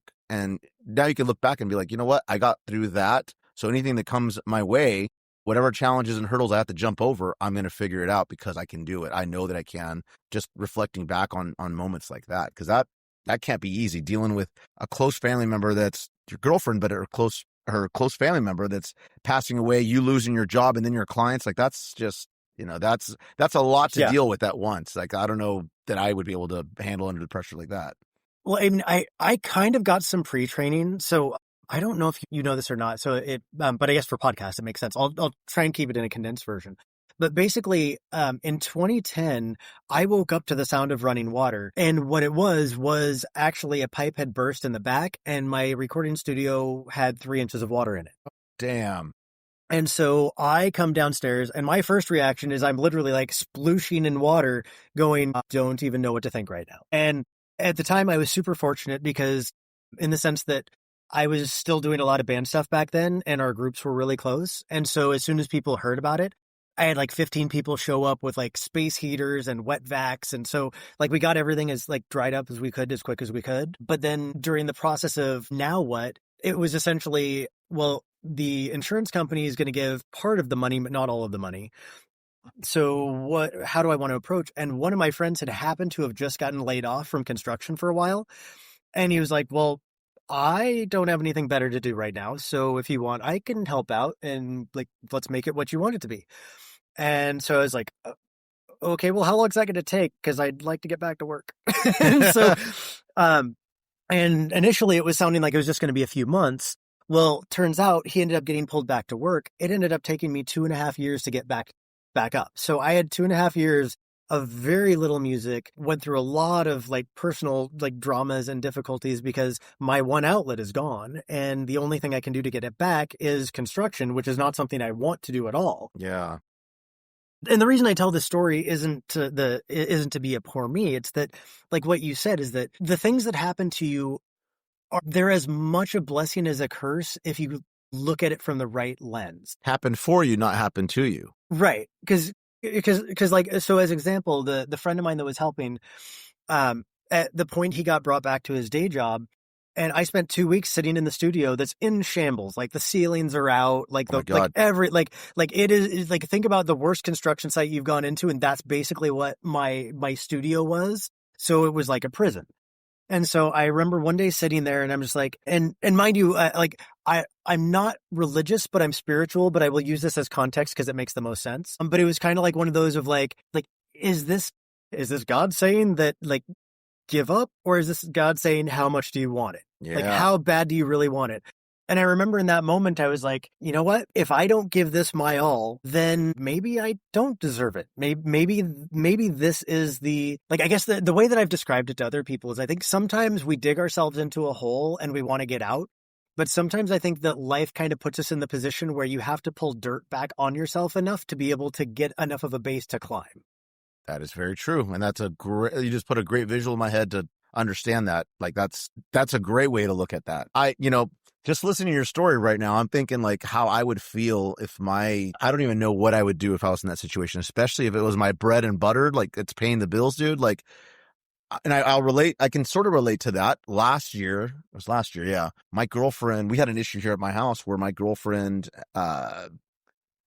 she put some clothes in the wash. We're hanging out in the spare room next to my studio, and we see all of a sudden this water just like coming out of the laundry room. And I'm like, what in the hell? And so she starts throwing towels down. Something was happening with the machine, the laundry machine. Yeah. She goes downstairs to grab more towels, and then she notices that water's going through now the ceiling down into the living room, onto the couch. I'm not kidding you. I've almost blacked out to the point where I was in shock. I didn't know what to think. I didn't even know the first thing to do.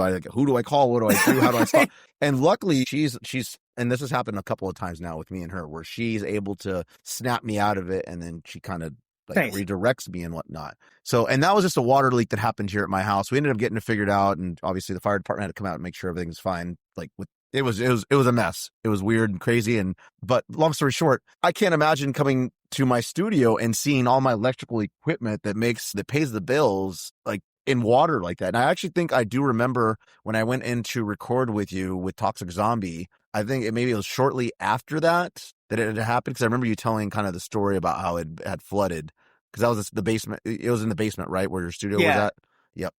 Well, so I do recall that briefly. Yeah, like the biggest thing for me is like I figured that at the time, because I looked into getting an external space and just like having an actual studio outside, and that I was kind of like doing logistics, and I'm like, I'm already getting the sound that I want. So do I want to pay like another $3,000 a month to have a location? And it was like, and so that was why I ended up just like rebuilding it into the home, is because one of the things that was big for me also is that from being in bands, but also being with, like, I like people to be able to record comfortably. So when rebuilding the studio, I wanted the aesthetic to be kind of like that home away from home, but also windows in between rooms. So like there's a window between me and the drum room so that I can be able to look over at them and interact. There's a window between me and the vocalist in the vocal booth. And then there's also like where the amp room and where that's at, there's windows between there and the vocal booth and there and the drummer. So if I am recording a full band live, it's kind of the exception more than the rule. But if I'm doing that, I at least have the option, because I was trying to kind of try and use forethought to be able to put it into a position where for the most part, I could be able to handle whatever somebody wanted to throw at me outside of a literal bigger place. Like outside of that, and for that I have people I can call. But in general, I liked being able to do everything from home minus the water damage. Oh yeah, for sure. And I 100% agree with you. Like what better place to have it than where you can just walk from when you get up to, like, sometimes you get motivated. I don't know if you like get this, but you get this creative spark in the middle of the night. You can't sleep. You're tossing and turning. You hear something in your head and you're like, I need to get that recorded somewhere, or I'm going to lose it. And then next thing you know, you're like, you've been up for 3 hours, like perfecting it, and you have a skeleton of a song. So I actually just did that like a month ago. I love that. I went out for a jog and I suddenly had an idea in my head, and I came home and I threw down I was like, I was going to go to bed, but I threw down a guitar part for like an hour, got that down. Then the next night I was like, I should try and do something with that. And then I ended up writing the drums, the bass, like main vocal, harmony vocal, screaming vocal, had the whole song done in like 6 hours. And I was like, well, I guess it's a good thing that I decided to follow this rabbit down the hole. I love that, because when that creative spark hits, you have to take advantage. And I think that's just life in general too. When an opportunity is there, take it. Don't stall around. Don't wait for a better day. Don't wait for the right time. Just move with it. Well, I like how you said that that was a hurdle that you were able to jump over. Typically, like when things like that, like crazy, unexpected moments like that happen to you, are you kind of reactionary, or do you stop and think and like you plan out ahead of time, like what are you going to do, or think of all the possibilities of where you can go, or do you freak out, or what? Like when you're under pressure like that, what kind of person are you when it comes to that? For the most part, I'm pretty calm under pressure. I've been through enough things in life where around probably mid 2000s, I kind of stumbled into personal development and personal growth. It was mostly an accident. I was working in a job that was kind of like warehouse packaging pills for pharmacy. And I was burning through my favorite albums, because you work for 10 hours, even if it's your favorite songs, like 10 hours of the same album starts to get old. Especially with the Walkman or Discman back then. Right. Yeah. It was like, so I'm like, okay, I need something else. And at the time there was this file share thing called SoulSeek. I don't know if you ever heard about that one. I did hear about it. I'm the king of pirating. I still am. And that's on the record. Well, and so what I did is I kind of hit this point where it's like, okay, well, let me grab some audiobooks. And so I started grabbing some audiobooks. And then while I'm looking up audiobooks, then all of a sudden I start seeing these things from like Tony Robbins and Brian Tracy, who's like on like time management and sales and business. I love that. And so I start getting these things, and I'm like, you know what? I'm standing here all day at work. I might as well learn. And I think that one of the things that really, like, there's a lot of different pieces within that environment that has helped me. But one of the biggest ones is, like we were talking before, is like, what else could this mean? Because it's super easy to just find that first negative reaction. And I think that especially our society right now is kind of stuck on that. But I think that a lot of the time when you take a moment and go, what else could this mean? Like when the studio flooded, maybe this is how bad do you want it? Maybe I wasn't pushing hard enough. Maybe I was doing something, like maybe I was putting too many of the wrong priorities in, and this is life's way of going, hey, you still want to do this? Because it doesn't seem like it. Yeah. I mean, or is it, because I could have just been like, why is life out to get me? Why am I going through?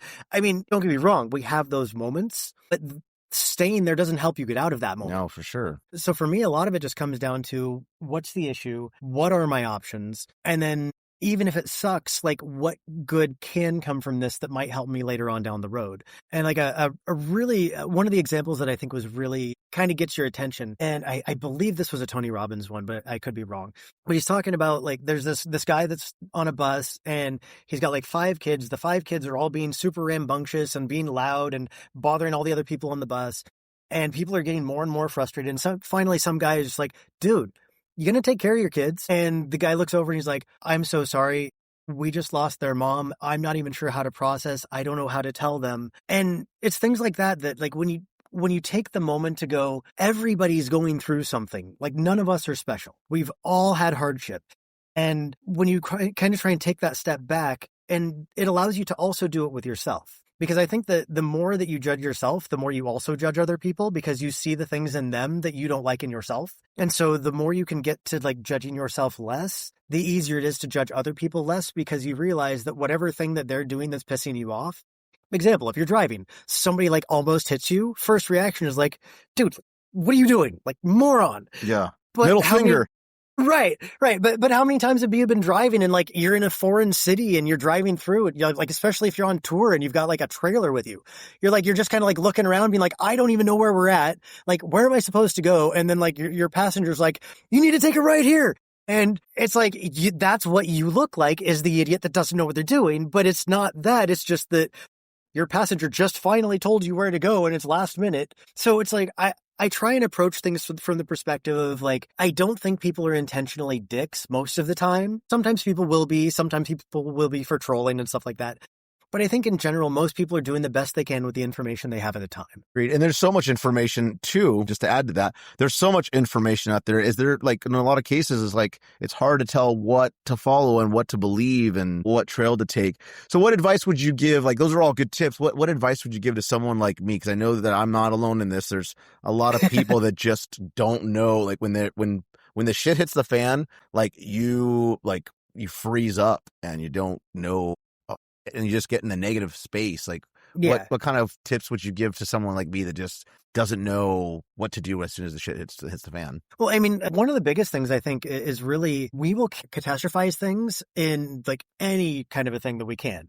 I mean, we're humans. We are designed to survive. We were not designed to be happy. We were designed to survive. And so when you think of it from that lens and understand that every reaction we have isn't trying to make our life better, it's trying to see tomorrow. And so if you take the situation that you're in and like kind of fast forward to like, what's the worst case scenario here?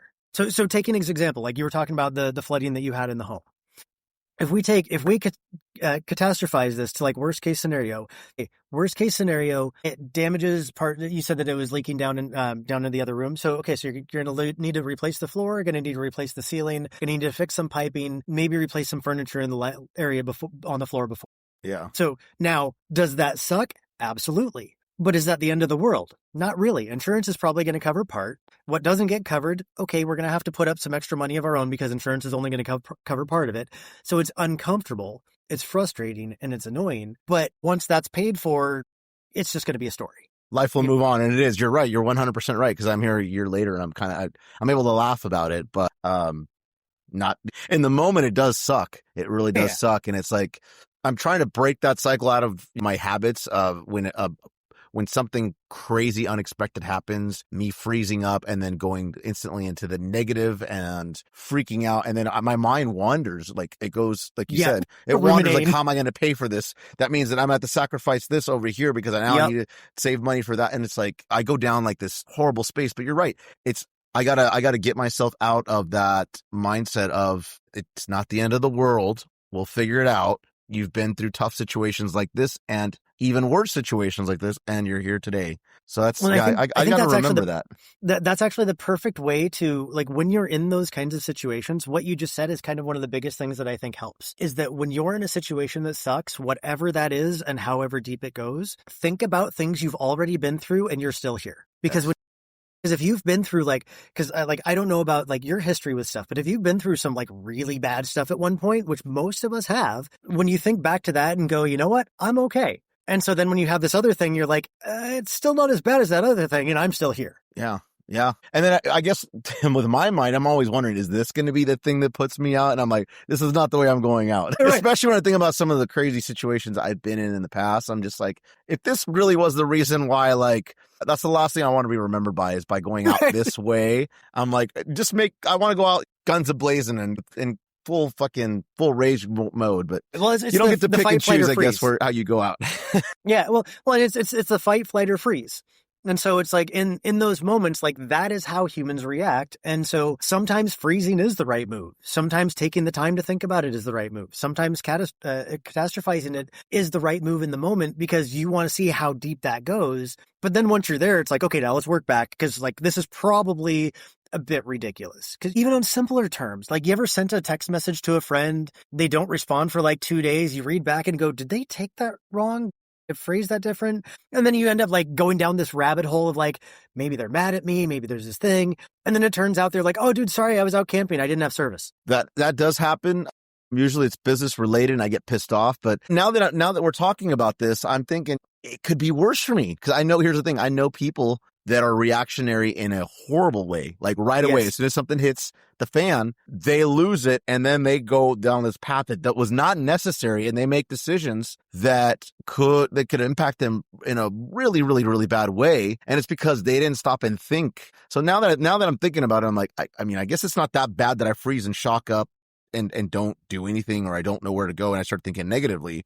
It could be a lot worse if I was reactionary and I went down the negative path of like, oh, this happened, so now I'm going to ram my car into you because you flipped me off on the freeway and cut me off. Right. And then next thing you know, you're arrested. You got all these charges against you. And so there's that side of it too. So I'm like, I got to think about, at least I'm not at that level, but I'm trying to better myself to be more like what you just said that you are, like where you're just, you kind of reflect and then you're kind of. Well, don't get me wrong. I have my moments. I think we all do. I think I have certain trigger points, and I hate using that word because it's so overused now.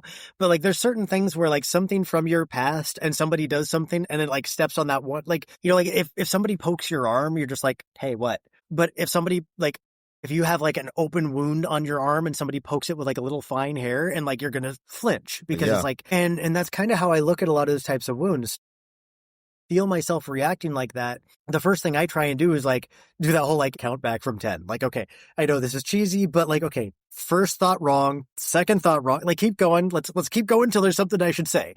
Because, you know, nothing sucks more than like the first thing you do is react, say something that's hurtful, and then you realize, you know what? I'm the dick. Yeah. It's sometimes you just have to step away too from the situation and not even think about it, and just basically breathe, take your mind off of it, and then come back and reassess the situation.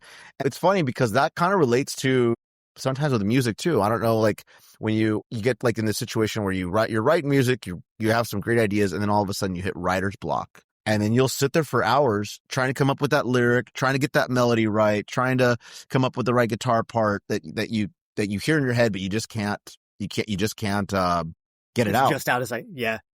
And sometimes what you have to do is you just have to step away from it and just leave it alone. With music, for me, it has to be, I'll leave it alone for a day or two, maybe even a week. There's been times where it took me 6 months to come up with something that I thought was later I was really proud of. And I'm like, I couldn't think of this back then, but it took me 6 months to finally be happy with what I came up with for the melodies and the rhythms and all that.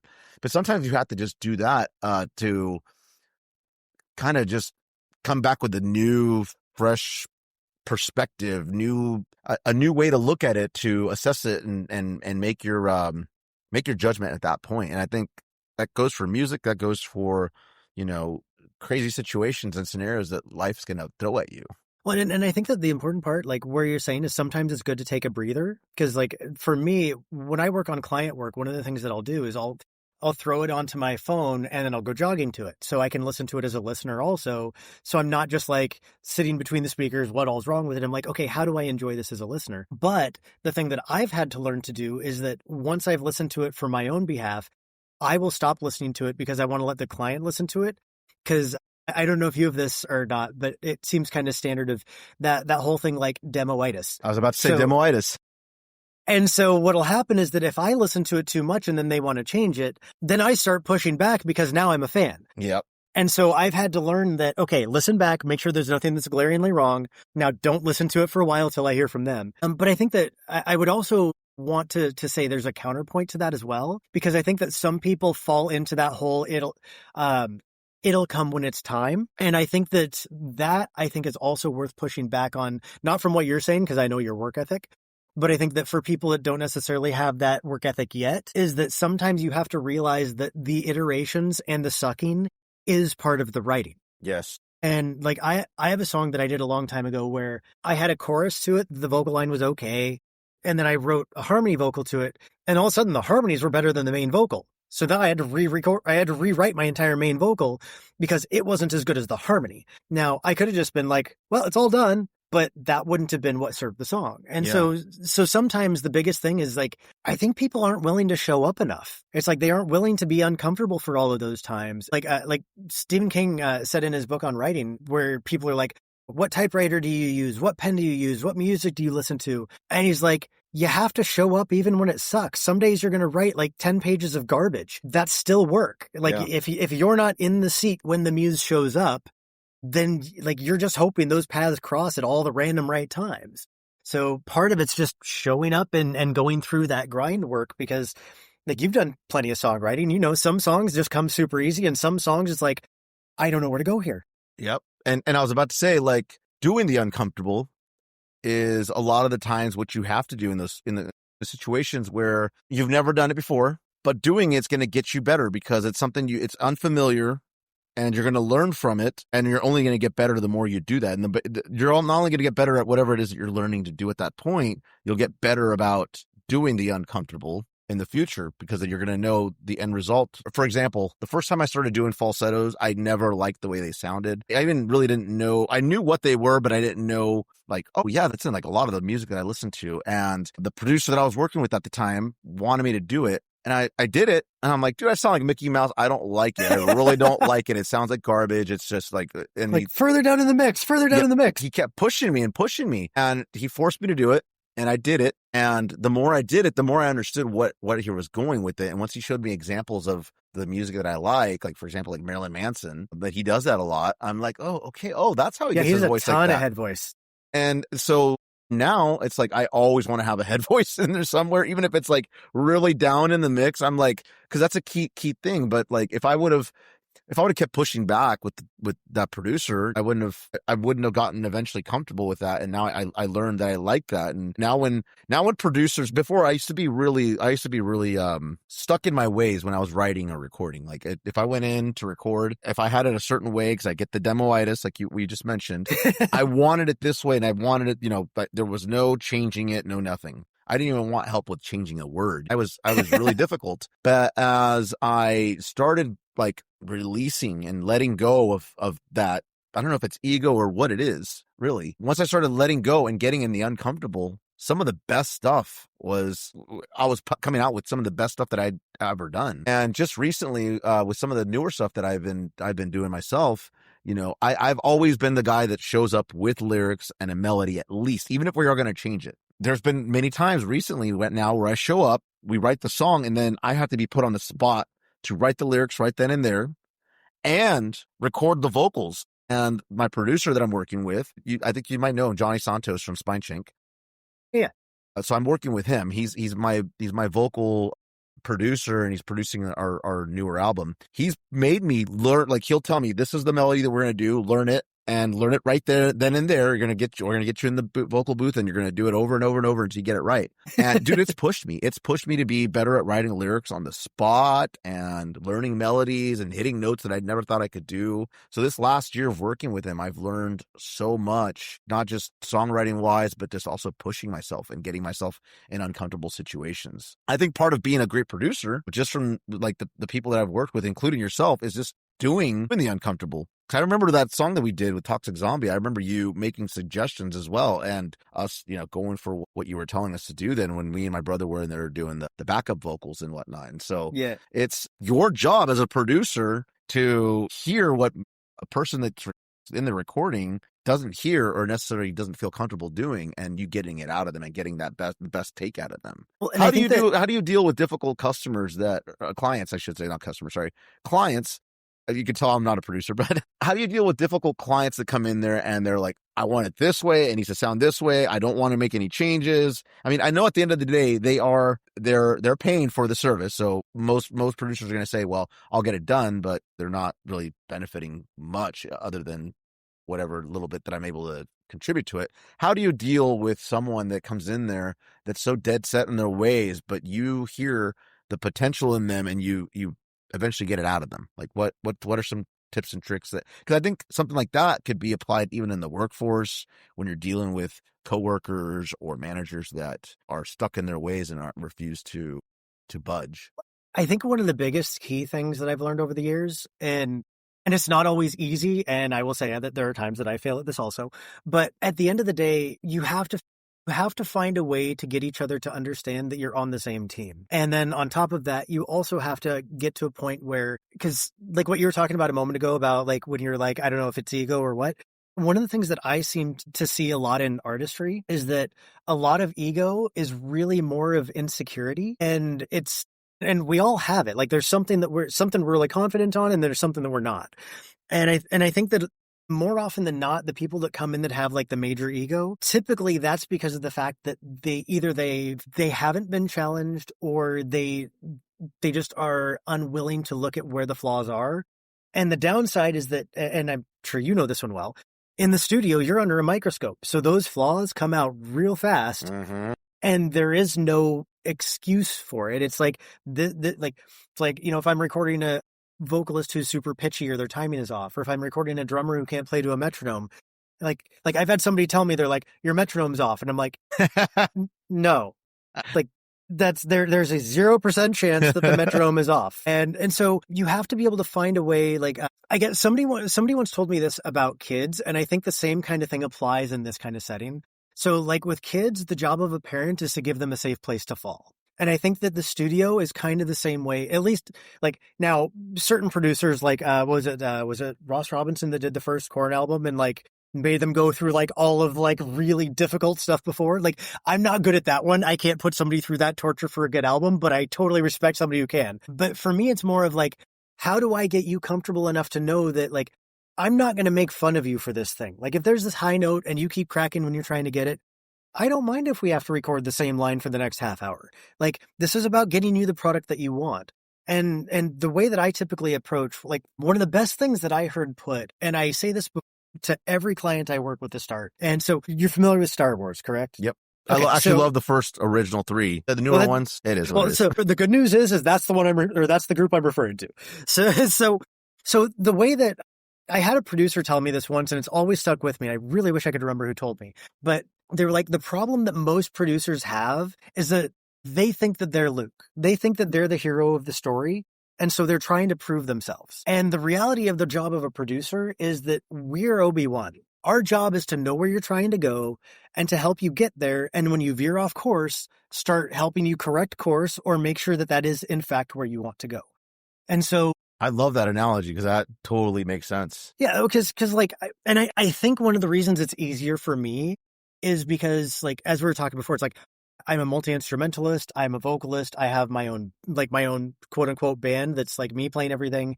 I am the backing band for other people. So like, I don't need to have somebody go, oh, you're amazing at what you do. Cause like, I already know what my skill set is and I'm comfortable there. But there's a lot of people where how many producers can you name off the top of your head versus how many artists? Yeah. Like most of the time producers are kind of like the unsung hero. But if you're feeling insecure as a producer, that sets it. And so for me, I'm the other way around. I'm like, I want you to look good. Like, I'm not going to show the before and the after unless you tell me it's okay to show the before and the after, because the goal is to like, your after is what you want to release. And so when you approach it from that and people feel safe and they feel comfortable, they'll experiment more. They'll do things that they may feel dumb. Like I've even had some where I'm like, hey, I can tell you're feeling super insecure. I'm just going to put it on a loop and I'm going to walk upstairs for like 5 minutes. And then just like shoot me a text message when you feel comfortable, or like come up and say something. Just because like my goal is to get the best product out of somebody, not to push, like I'm not going to push discomfort to push discomfort. But if you say this is what my goal is, I'm probably going to be kind of uncomfortable because of the fact that I'm going to be like, well, you said this was your goal. This is how you get there. So either we can change the goal, which is also fine, or you're going to have to be uncomfortable to get to that point. Yeah. So which way do you want to go? And I always tell people, like, I never want to steamroll an artist. I will ask up front, do you want my opinions or am I just hitting buttons? And whichever of those is fine. But if you ask for my opinions, understand that I also don't want you to let me steamroll you, because if I have my opinions and somebody records something, like as example, I had a client where we recorded the chorus, and on the layer, he wanted to leave it not tuned, but it was like half step off. So it was like this just cringing, pulling feeling to me. And so we were going back and forth. He's like, no, man, I really like it that way better. And I'm like, really? You don't hear that? I was like, okay, here's the deal. I will make a deal with you because I don't want you to feel like I'm steamrolling you. I also don't think you like what you think you like. So let's do this. I'm going to print 2 versions of the mix, one of them tuned, one of them not tuned. Whichever one you decide to go with, I will go with, and I will just shut up and color. But I want it to be a blind test, so you're not just going off of the one that is the one you think you like. I want it to be the one that you, in fact, are going, this is the one I like. Yep. It's crazy just listening to, like, now that I'm thinking about it as we're having this conversation, like a producer's kind of like a therapist / psychologist / like all these other tasks that were not in the job description. You know what I mean? Like we are just talking about earlier. It's like you take on all these different hats and roles that you have to kind of do, especially dealing with artists of all different types. Because what genres of music? I know you obviously do rock and metal. What other genres of music do you usually cover for the most part with your production? Oh man, it's one of the things that's fun about, because of the history that I have and the skill set that I built, like mine's across the board. Like my passion from me is, like, I was a 90s kid. So like alternative metal, grunge, and up into metal, like those are kind of like my passion stuff, just because that's what I grew up playing and enjoying. But like some of my main clients, like I have one that's doing like a prog rock kind of style. I have one that's doing Americana. I have one that's just straight up pop. I have another one that's doing like almost folk.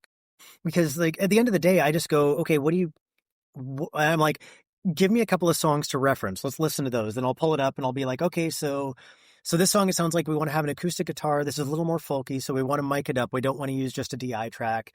And it's like, okay, and then so for the bass, this one's got like a super distorted bass, but then there's this one spot that like the distortion cuts off the bass, so it's just the low end. So it's like, it's really a lot of and I do a lot of hip hop stuff, although I do less of the production of the beats of hip hop, because that was actually the thing that ended up turning around my career in the first part, when everything started to fall apart when I first went full time, because that was when hip hop artists started just finding beats on YouTube. Yeah. So all of a I think sudden, they still do. Or oh yeah, it's still the majority, but I don't mind, because like honestly, I think one of the things that really helped my vocal production technique was that when you were working with hip hop and all you get is vocals, like your job is to make that sit in a finalized, like, because almost all of those have already been like mastered. Yeah. So you have to take a mastered track and kind of like not unmaster it, but like fit those vocals into a mastered track to not feel like it was mastered without the vocals. And so like I built a lot of the skill set of my vocal technique on hip hop, but now that's applying to all of the other things. And like I just had one where like she was doing pop stuff. And so it's like for me, like I've done dental phone trees, I've done audiobooks. One that was, sorry, just a really quick sidestep, just because I think you'll enjoy this. When we were talking about like the cleanup type stuff and the memory type ones, I had one, it was either last year or year before. They had records, like actual records that had, I didn't even know you could do this back then, but somebody had come over to their house and recorded them at 2 years old in the 40s, like doing, I think it was the ABCs to their dad. Like singing the ABCs. Or no, it was counting. Sorry, it was counting. And it was just like full of noise and scratching, like, record from the 40s. Yeah. That was done on a non-professional thing. And she hits me up and she's like, hey, can you clean this up? And I was like, you know what? I don't know. But let's find out. And I was like, tell you what, I'll make a deal with you. You come in. If we get it cleaned up, you pay me for the session. If it's not better than what you have already, then it was a learning experience for both of us. And so I've got this lady she had to have been in like probably her 70s. And it's literally, I'm hearing her at like maybe 5 and like counting to her dad. I ended up, by the different software pieces that I had, I managed to get it to where you went from like, there's this massive layer of hiss to where it's kind of a watery MP3, but clear, and you can hear her and her dad and the people in the background. And it's just like, I love that, man. That's so cool. I guarantee that just made her I'm sure that did something to her for sure. That just, yeah. Well, and I got to be right next to her while it's happening. So I get to like look over and just see her and like, just like start seeing kind of like the tears well up. Cause like she's hearing her dad again.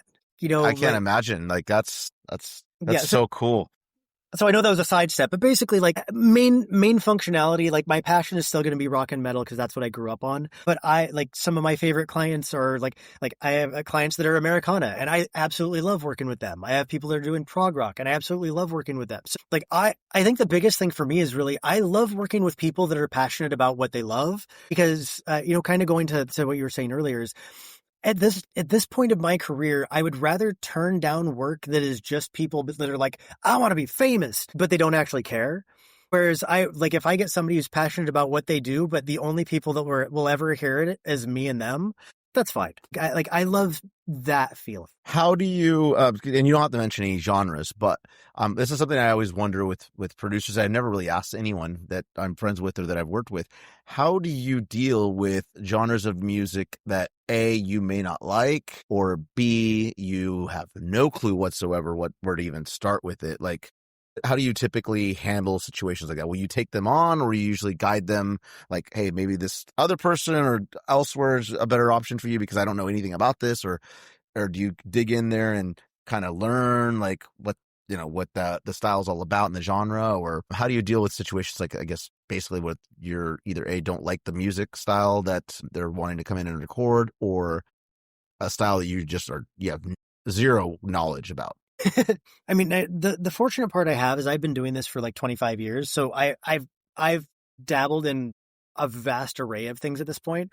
But in answering your question in a better way, when I first started working with hip hop, I wasn't a hip hop person, but I started getting more and more clients. And so it was like my job at that point is, okay, well, if I'm going to be doing this level of work for this type of client, and it's like at that moment, it's like, do I want to go back to pharmacy or do I want to work on hip hop? It's still music. And so I was like, okay, well, how can I enjoy this if I'm not yet?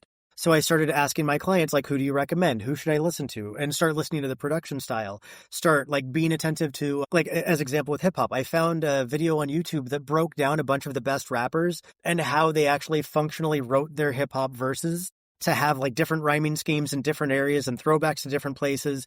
And once I started learning more about why it was cool, then I started being like, okay, now I kind of have my foot in the door. And then from there, the second part of your question is, if I like the person, I will always find a way to like the music because I like them. So what I will end up doing is I may be like how I'm approaching maybe the way that I'm approaching the vocal, maybe it's a little bit more polished and commercial versus a little bit more raw versus what they liked originally.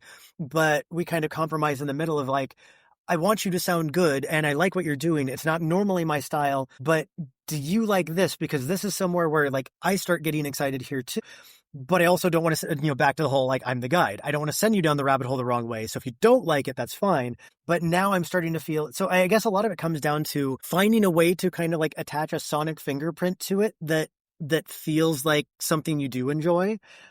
And so I would say there are very few things that I don't want to work on at this point. And I would say in all honesty, it really comes down not to the music style. It comes to what's associated with it. And what I mean by that is, like I've recorded hip hop artists where it was a lot about the violence portion and then having the violence portion come a little bit too close to my home. And then that was where I was like, okay, you know what? I no judgment on it as a style or no judgment on the people, but I don't know that I want to have something that I have to wonder if I'm going to get robbed. Yeah. So there were certain lines that I had to start kind of putting up for safety. But as far as the actual, like, what I like to work on, man, if you get somebody who's passionate, I mean, you've been in this industry a long time. You ever gone to a show or even played a show where like the opening band was nothing like anything you like, but they put on such a fun show that you're like, you know what? It's not my thing, but I get it. I'll go buy the CD or I'll buy a shirt or both, dude. Like if I see something and I see that the energy's there, I'm like, whoa, okay, like that person's putting in the work. I love seeing that. Yeah, it may not even be the music that I like, and I'll become a fan. I've seen bands in different genres of music and even in just rock and metal where I had no idea who they were, or I already came in with an idea of, oh, I'm probably not going to like this because I heard this one song that they did, and then I see them live and it just completely changes me because I see the fire in their eyes, and I love that. Oh, dude, did you ever see Story of the Year live back in the day? Never got to see them live, but back in the day, I was a hater of them because I was like, oh, this is garbage. It's like bubblegum pop music. And eventually it grew on me, dude. Like the music grew on me, and like they're a fucking classic. I'll jam them. When I hear them, I'll sing along. Well, and the funny thing is, so the reason that I tell that story is because I didn't really know who they were. And then I saw them open for Linkin Park and POD at the Portland Memorial Coliseum. Oh, that'd be such a good show. And, damn. Well, so not only was it an amazing show because it was while we still had Chester around, but Story of the Year was the opener, and I'd never heard of them before. So I'm just going into this like, who's this opening band? Dude, one of the best live shows I have ever seen. Like the guitar players are like jumping up on their amp, taking their guitar off, throwing it across the stage to the other guy on the other side of the stage, doing a backflip off of the amp. Like I left that show going, you know what? I have no idea who these guys are, but I am a fan. If nothing else, they put on a great show. And then I bought the album, and to your point, like the album, I was like, it's okay. Like the album really didn't capture the energy. It was still good. It probably didn't capture that energy you're talking about. No, but live, man, seeing them, or another example is Marilyn Manson live. Like if you didn't see him in his prime, like like I didn't even like him when he first came out because of all the boundaries he was pushing. And then a friend of mine kept tricking me. He kept being like, "Hey, dude, check out this song," and he'd play it for me, and I was like, "Oh yeah, that was cool. What was that?" He's like, "It's Marilyn Manson." I'm like, "Damn you!" And so finally I got Beautiful People stuck in my head. And so I got the album, went down to go and see them at the Salem Armory. And man, like who I was dating at the time was much more introverted. So she wanted to be like the very, very back, like the very back of the Salem Armory. And at first I'm like, oh man, like I like to be at the front for these things. But for that show, when like Manson would get up on top of the lights and he'd like hold his arms out with the lights behind him, and you're like seeing the arms reach out the entire venue. And you're like, okay, that's cool. Like, I would not have seen that from the front, but being back here, it's like he's embracing everybody in the venue. Like, was that on the Antichrist Superstars tour? Yeah. Oh, I wish I would have gone to that. Oh, I'm so jealous. As soon as you said the Armory and Marilyn Manson, I'm like, that had to be the Antichrist Superstar tour. Yep. I got to see him during Hollywood on the Ozfest 2001, and that was amazing. But I wish I would have seen him during Antichrist. That would have been. Oh yeah, and it was one of those where it's like I started out not really liking him because of the fact that he was like getting too much push on a bunch of stuff, and I was much more introverted and much more go along to get along back then, and so it was like pushing all of the things in me that I'm like awkward. Yeah. But then after a while, I was like, then I'd start realizing it's like, dude, this is marketing. Yep. Like, did you hear how he actually did his marketing for that album? No. Dude, so Now, I say this with not trying to push or pull in any political or religious realm. I'm just using this as the example from the marketing standpoint. So what he did that was genius is he started calling around to every area that he was going to be doing a show, and he would call all of the churches and the media in the area, but he would call saying, Marilyn Manson's coming to town. We should all go out and protest them. Oh, man. He did, like, he was behind those protests then. He was The story I've heard nowadays is that was actually how that played out, was that it was their own marketing campaign doing that because it was basically free marketing. Oh yeah, because then it's in the news and everything, and then people are standing outside like what is going on? And then it makes the kids that are there rebelling. It just makes them even like more determined to want to go in there and be a part of it. And if they're walking by and they see that, they're like, oh, I want to be a part of this. What is this? Yeah, that's.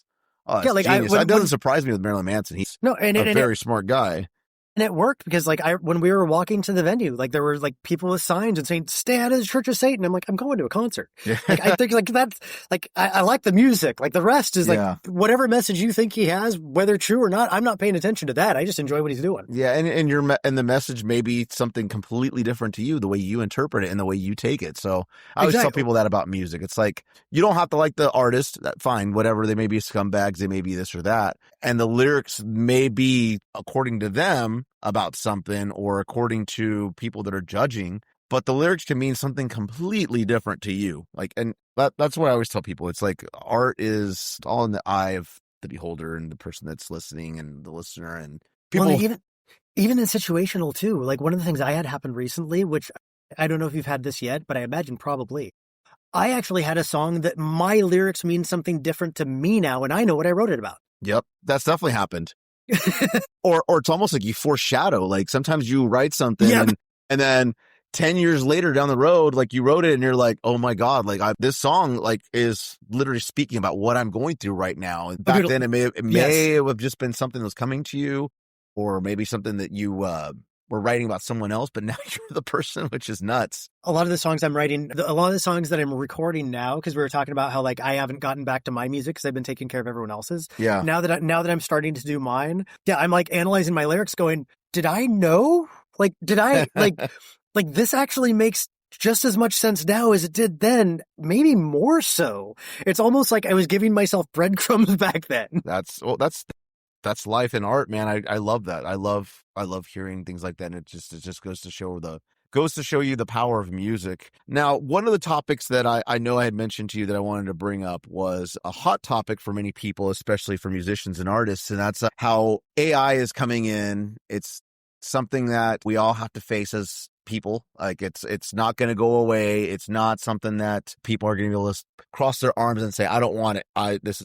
It's like the internet. When the internet, imagine if people would have said that about the internet. I don't want the internet. Or analog versus digital. Or analog versus digital, or TVs, or radio, any of that. Yep. It's something that's here. It's going to stay, and it's only going to evolve into being a bigger part of our lives. And I constantly see every single day just people either praising it or a lot of it's mostly talking down on it and just trashing it and hating it and saying that they're not going to conform and they're not going to do this or that. So with music being an art, I guess in general, like I'm talking everything from t-shirts being made with AI to CD covers and actual music. What are your thoughts on AI with art and music and all that? I'd like to hear what you think, because I've seen you post a little bit about it, but let's share your thoughts with the audience here. So I have a lot of different ones, so I'll try and be succinct about it. The first thing that I would say is that whether we like it or not, technology doesn't go backwards. So no matter how you feel right now, no matter how I feel right now, doesn't matter because it's still happening. And as long as there's an AI race between countries, they're not going to slow down. Where I sit from it is that I'm going to learn the most that I can because it's not going away. And I think that what really is going to happen is that AI is not going to replace humans, but humans that use AI will replace humans that don't. Exactly. Oh my God. Yes, you said it the best. Yeah. Because I mean, like, so use example with our industry of music. Do I like that Suno can put together a song in 30 seconds better than a lot of people that I know that can write? I mean, there's a part of me that's like, that's kind of messed up. But there's also the other part of me going, well, yeah, but we weren't complaining when I was taking accountants' jobs. Yeah. We weren't complaining when we were taking research assistants for writers' jobs. Like, it's like as being a musician and being in business, I have a very unique lens to it. And I think that it's where we always get upset when it takes away the thing we love. Because like I've seen posts about, you were supposed to take away all the admin type stuff we didn't want to do so we could work on music.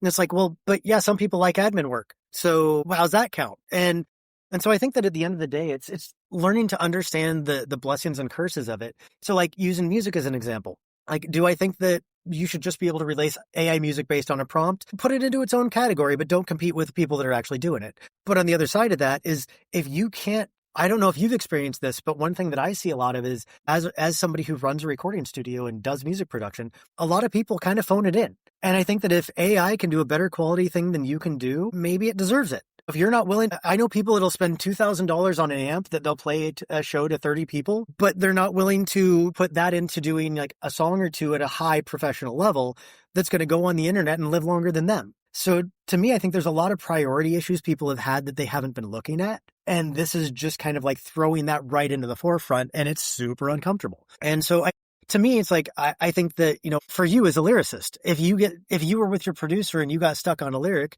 you guys may go back and forth on it. Well, then maybe depending on how that producer works, maybe they get a percentage of points because they helped write. Well, now if you can write with AI, that takes away their percentage point. That takes away part of their business. Is that good? Is that bad? It's both and neither.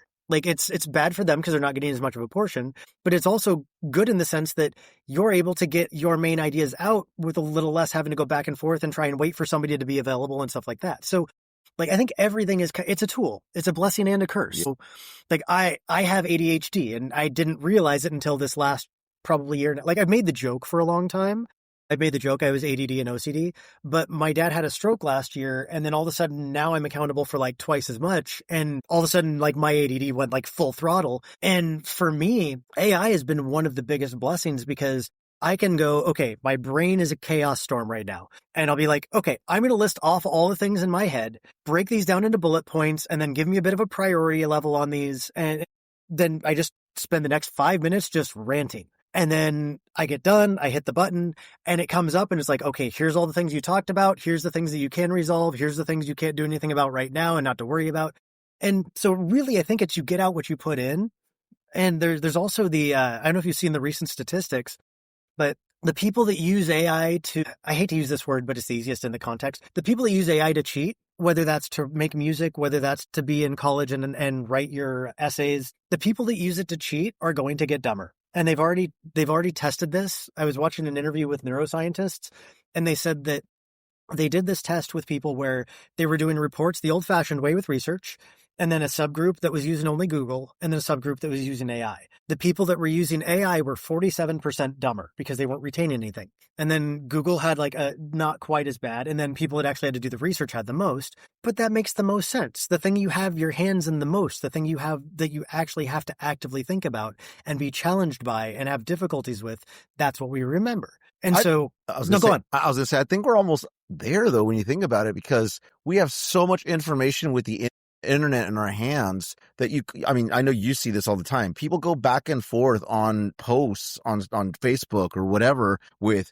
this set of information. And then this person comes back with something super counter, like that goes counter to that. And then another person comes with something completely different. So it's like we have so much information and we rely so much already on, for example, like Google or YouTube videos that tell us the proper way to cook a certain dish or change a part in your car or whatever. There's so many different ways to do certain things that people think that their way is right, or there's a lot of trolling, like where you see people say like, oh, do this. And it's really like, right.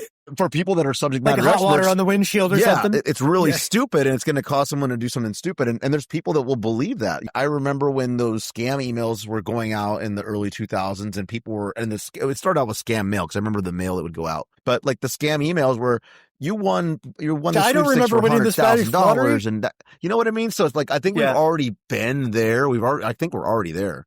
Well, I just think that AI is going to make it a step further because, like you said, and I love it for that tool of being able to summarize a bunch of different information. And then I think, like with anything else, basically you have to, it's a tool.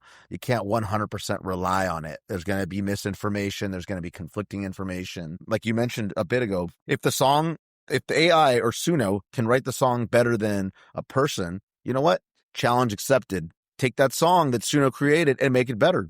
Put your human touch to it. Put your actual, like, you hear the riff, you learn it, whatever, and you can make it better. Well, and even using the Suno experience, just a random one that I had just a few weeks back is I actually had a father-daughter come in that they had gone on like this trip, and then they had written lyrics that were basically like the father-daughter trip that they had made, and then they went on Suno and did like a country song with it. And then they used another service to split that apart.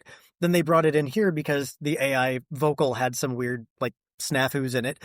And so they were like, hey, could we bring this in? And literally they're like, we don't know if this is okay because we know there's a lot of negativity around it. It was like, could we bring this in? Because this is something that we did together and we'd like to just fix up some of the stuff that we can do. And I told him, I was like, I can't guarantee it because it depends on if I can grab it from somewhere else in the song because we don't have a real vocalist.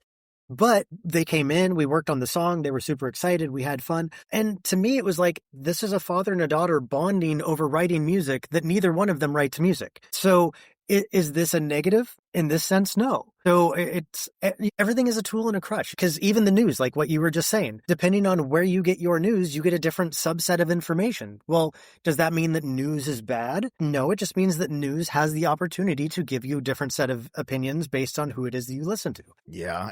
And I use different AI. I'll use ChatGPT. I'll use the Google one, which I think is Gemini. I use Grok. And I can literally copy and paste the same information that I'm talking about or asking for or whatever and paste it in each one of those. All of those are going to give me different results. Not as far as like if it's like factual stuff that you can look up, but I'm talking about like if I ask it to summarize something, or if I ask it to put bullet points or write it so that it's cleaner or more professional looking before I post it on something, or if I ask it to create artwork for some crazy idea that I have and I just want to see it in a picture form or whatever, it creates it in different each one of those is going to give me different results, which is kind of cool. I think it would suck if it was universal, because then I can't see the different perspectives of the different AIs. Yes. I was going to say that couple, or the father or daughter, they probably use the free version of Suno. I'm going to just flat out say I use Suno and I have a paid version of it. I use the pro version because I'm a firm believer that it's a tool, and we don't have any American Overdose songs that are I written, but I took some old songs of mine that I put together, the drums, the keyboards, I had the notations and everything down, and I ran it through Suno. Because Suno gives you, and for the listeners out there, Suno is a application that allows you, it creates music. It's an AI creating tool. And basically I described to the Suno that I wanted, this new metal version. I went in, I said, I want, the synths to remain dark. And then it gives you the little bars that let you choose like how close do you want it to stick to the original that I uploaded of my music tracks that I wrote myself. And I set mine usually to about 96% to stick to it, which is pretty high. And I didn't know it did that. That's cool. Yeah, it does that. And so it will literally just basically pick out the best parts that it likes. And then it'll, it won't really manipulate the melodies or whatnot. It'll just kind of fine tune things and maybe throw some ideas at you. And then if there's a weirdness little scale too, so you can select the weirdness. I don't like to mess with the weirdness too much. I always usually keep it at like 5%. You're like, I'm weird enough. Yeah, I'm weird enough, and the stuff I'm coming up with is weird enough, especially like not being, like I said, I don't consider I'm a musician, but I don't consider myself like I would never call myself a guitar player. I would never call myself a guitarist. I barely call myself a vocalist. I'm a frontman. I'm a frontman entertainer. That's what I. But that you do well. Like I think because you and I first originally met when both of our bands opened for Motigrator. Yep. So what was it, 2011? Was it 2011? That sounds about right. Yeah, that was crazy times, man. Yeah, so with Suno, I would have never been able to like show my band members the potential of the songs. So I ran it through Suno. Suno cleaned it up and made it the mix just sounds like so damn good. It doesn't sound like at the level that I like, and like compared to like what I expect from the producer that we currently have working with us, in our songs. But it gets it to the point where if I really wanted to, I could upload it online and people would probably not even complain, unless you're a producer or a musician that is like really big on audio, like, and picky about it. It sounded that damn good. So what I did after that, I was like, all right, well, I've had this song since 2020 and I never put lyrics to it or anything like that. It was because I just wrote the music part of it. I wrote like that evening, I wrote lyrics and I recorded the vocals on it. I sent it out I posted on a clip of it online, and then I sent it to my guitar player, and I'm like, dude, if you can get this and rework the guitar to be like more in your style, but keep the same feel to it, let's do it. And then we'll have our drummer go in there and do his own drum beats and whatnot, and then get it to our producer eventually. And the feedback that I got back from everybody that had heard it, like, you need to release this now. Like, why isn't this a full? I'm like, I'm not going to release it now because it hasn't had that next level of human touch. But to my point, it's a tool. It gave us an idea of where my head was at with the song, what I created. And now my guitar player's doing his own, like, he's writing the guitar more in his style. And then when my drummer gets it, he's going to put his own beats to it. When my producer gets it, he's going to put his touch on the synths, and he's going to put his touch on the mix to get it to that level that I like. But at the end of the day, was it AI influenced in a sense? Yeah, but it wasn't AI that wrote it. It's a tool. It's like what I always tell people. I'm like, if you have the opportunity to use something as a tool, why are you going to do things the hard way when everyone else is using that tool? And you're going to sit there and, just because you don't want to move with the times and you're being stubborn, like, you're going to hold yourself back from your potential. Like, I don't think that people really understand until you go in there and you mess with it. Because when I first heard about AI music and all that, I was like, no, fuck that. I don't want to do anything with it. Then when I got my hands dirty and in there and started playing with it and messing with it, I understood. I'm like, okay, it's a tool. Could someone go in there and literally just pump out a song in 30 seconds and upload it? Yes, they could. It's simple. Anyone could technically do that. But I don't know. I would feel that if musicians go in there and they mess with themselves and understand it, they'll see that it's just a tool. It's not something that could replace the human ear. And that's just my personal thoughts on it. And it's cool to hear your thoughts on it as a producer, because I've heard people that make music and even musicians that just are so upset about it. And it's like, don't let this be the reason why you quit doing music. Don't let this be the reason why you quit recording. Like, see this as a tool, see this as a challenge. And I'm going to have a guest here on the podcast that made this huge rant about AI, like a huge good rant. And I'm going to ask him to come on and share his thoughts on it, because he made a lot of really great points. And a lot of it was like kind of what you said, basically. It's like, if you hear it and someone can write, if the machine can write it better than a human being, then so be it. But you can also look at it as like, okay, that's a challenge. I'm going to step my game up. I'm going to do a better mix. I'm going to do a better recording of it. I'm going to write it better. I'm going to take that and make it even better. So with that said, I think we're getting up on, we're way over time that we talked about. Is there anything else that you want to share, stories or anything like that you want to get off your chest? Any plugs that you plug your socials, your studio, all of that fun stuff? Like, okay, yeah. And then just really quick on what you were just talking about. I think one of the key things to think about is that while everybody's getting mad because these AI things are able to like go through and like scour and scrape the internet, I don't disagree that there's problems with that. But if we're actually completely honest with ourselves, that's what we do. Our influences are our influences. It's because we've listened to that album over and over and over again. So if you hear me doing a lead guitar solo, chances are there's going to be somewhere you're going to hear some Jerry Cantrell from Alice in Chains. There's going to be sometime you're going to hear Slash, or sometime you're going to hear Joe Satriani, like, because those were influences. And so I think just because it can do it all at light speed doesn't change the fact that it's doing the same thing. Do I think it's fair? Maybe not, but it's at the same time, it still is doing the same thing. And what do humans do? Every time that you show them something, they always want to compare it to something else, whether that be a movie, a song, a piece of art. They'll always say, it looks like this, or it sounds like that, or it reminds me of this. No matter what it is, people just, I don't think people mean that. I think a lot of times, and more times, most cases, people mean that in a way of a compliment, or that's how they're wanting to come off. But that, as artists or entertainers or whatever, we take that as like, no, I want to be the only one. But realistically, everything's been done. There's nothing there's really 12 notes. Yeah. So everything's been done. It's like, is something really, truly, truly, truly original? No, I don't think there's much more out there that could be truly like that. It's never, ever been done in anything. Everything draws influences from something. So, but I just wanted to piggyback on that, because I think that like all of your points I think are valid. Like, it's, if you're using something as a writing partner, how is that different than Guns N' Roses on Use Your Illusion 1 and 2 when they have people like Wes Arkeen? It's like, I still don't know who that is, but I had the tab book that talked about these other 3 writers that are on the songs. Yeah. Like, that's like, if you're using it as a collaborator, like a lot of the time when I'm doing writing, I use AI as a collaborator, because I'm like, did I already say this? Did I just reiterate the same phrase and clean this up for it?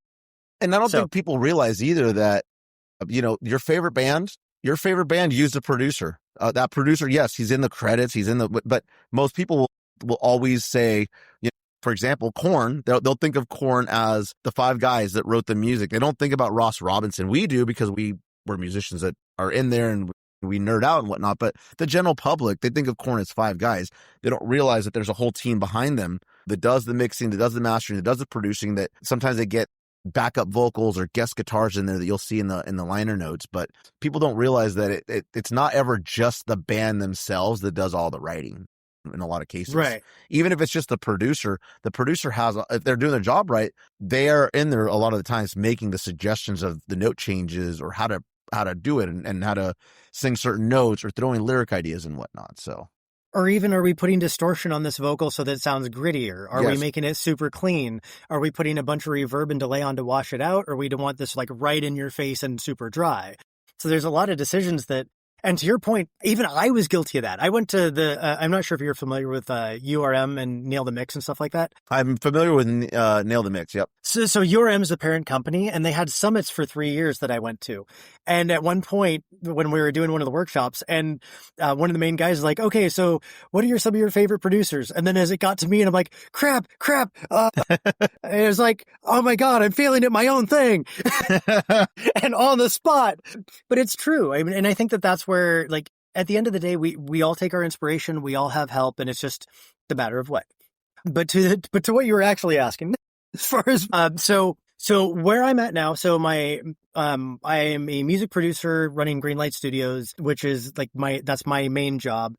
I also have my own personal solo project where I play everything and sing everything. With exceptions, I have a couple of songs where I have friends that'll feature.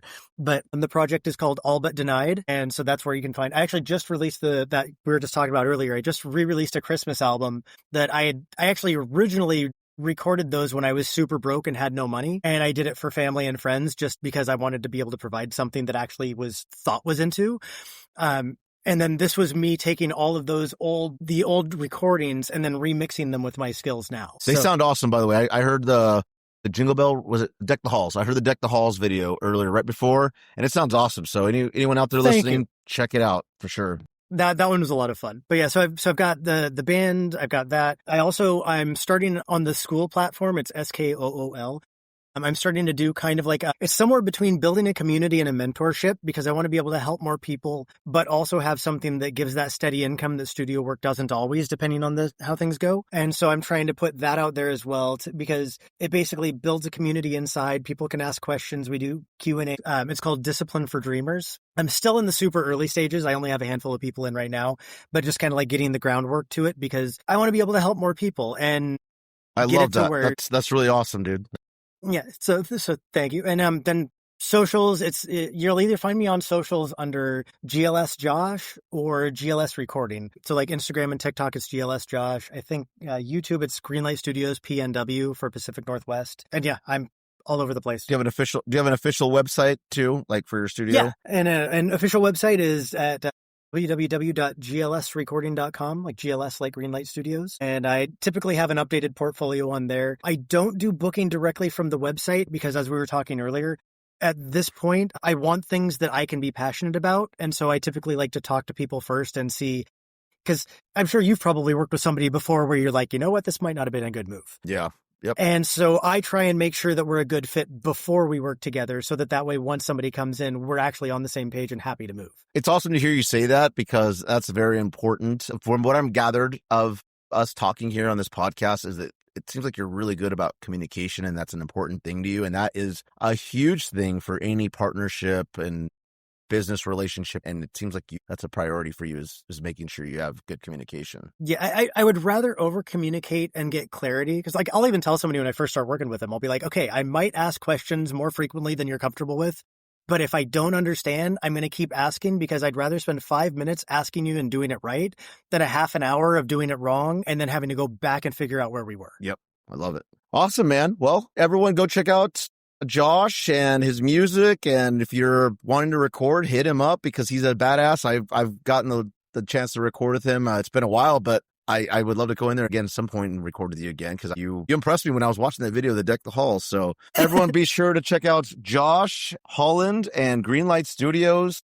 Thank you for being on the show, man. Appreciate it. Yeah, thanks for the time, and it's been a pleasure. You and I have been like acquaintances through the music scene for a long time, and it's our first time of catching up in quite some time, so it's been a pleasure. All right. Thank you so much for tuning in to this week's podcast. That concludes this week's episode.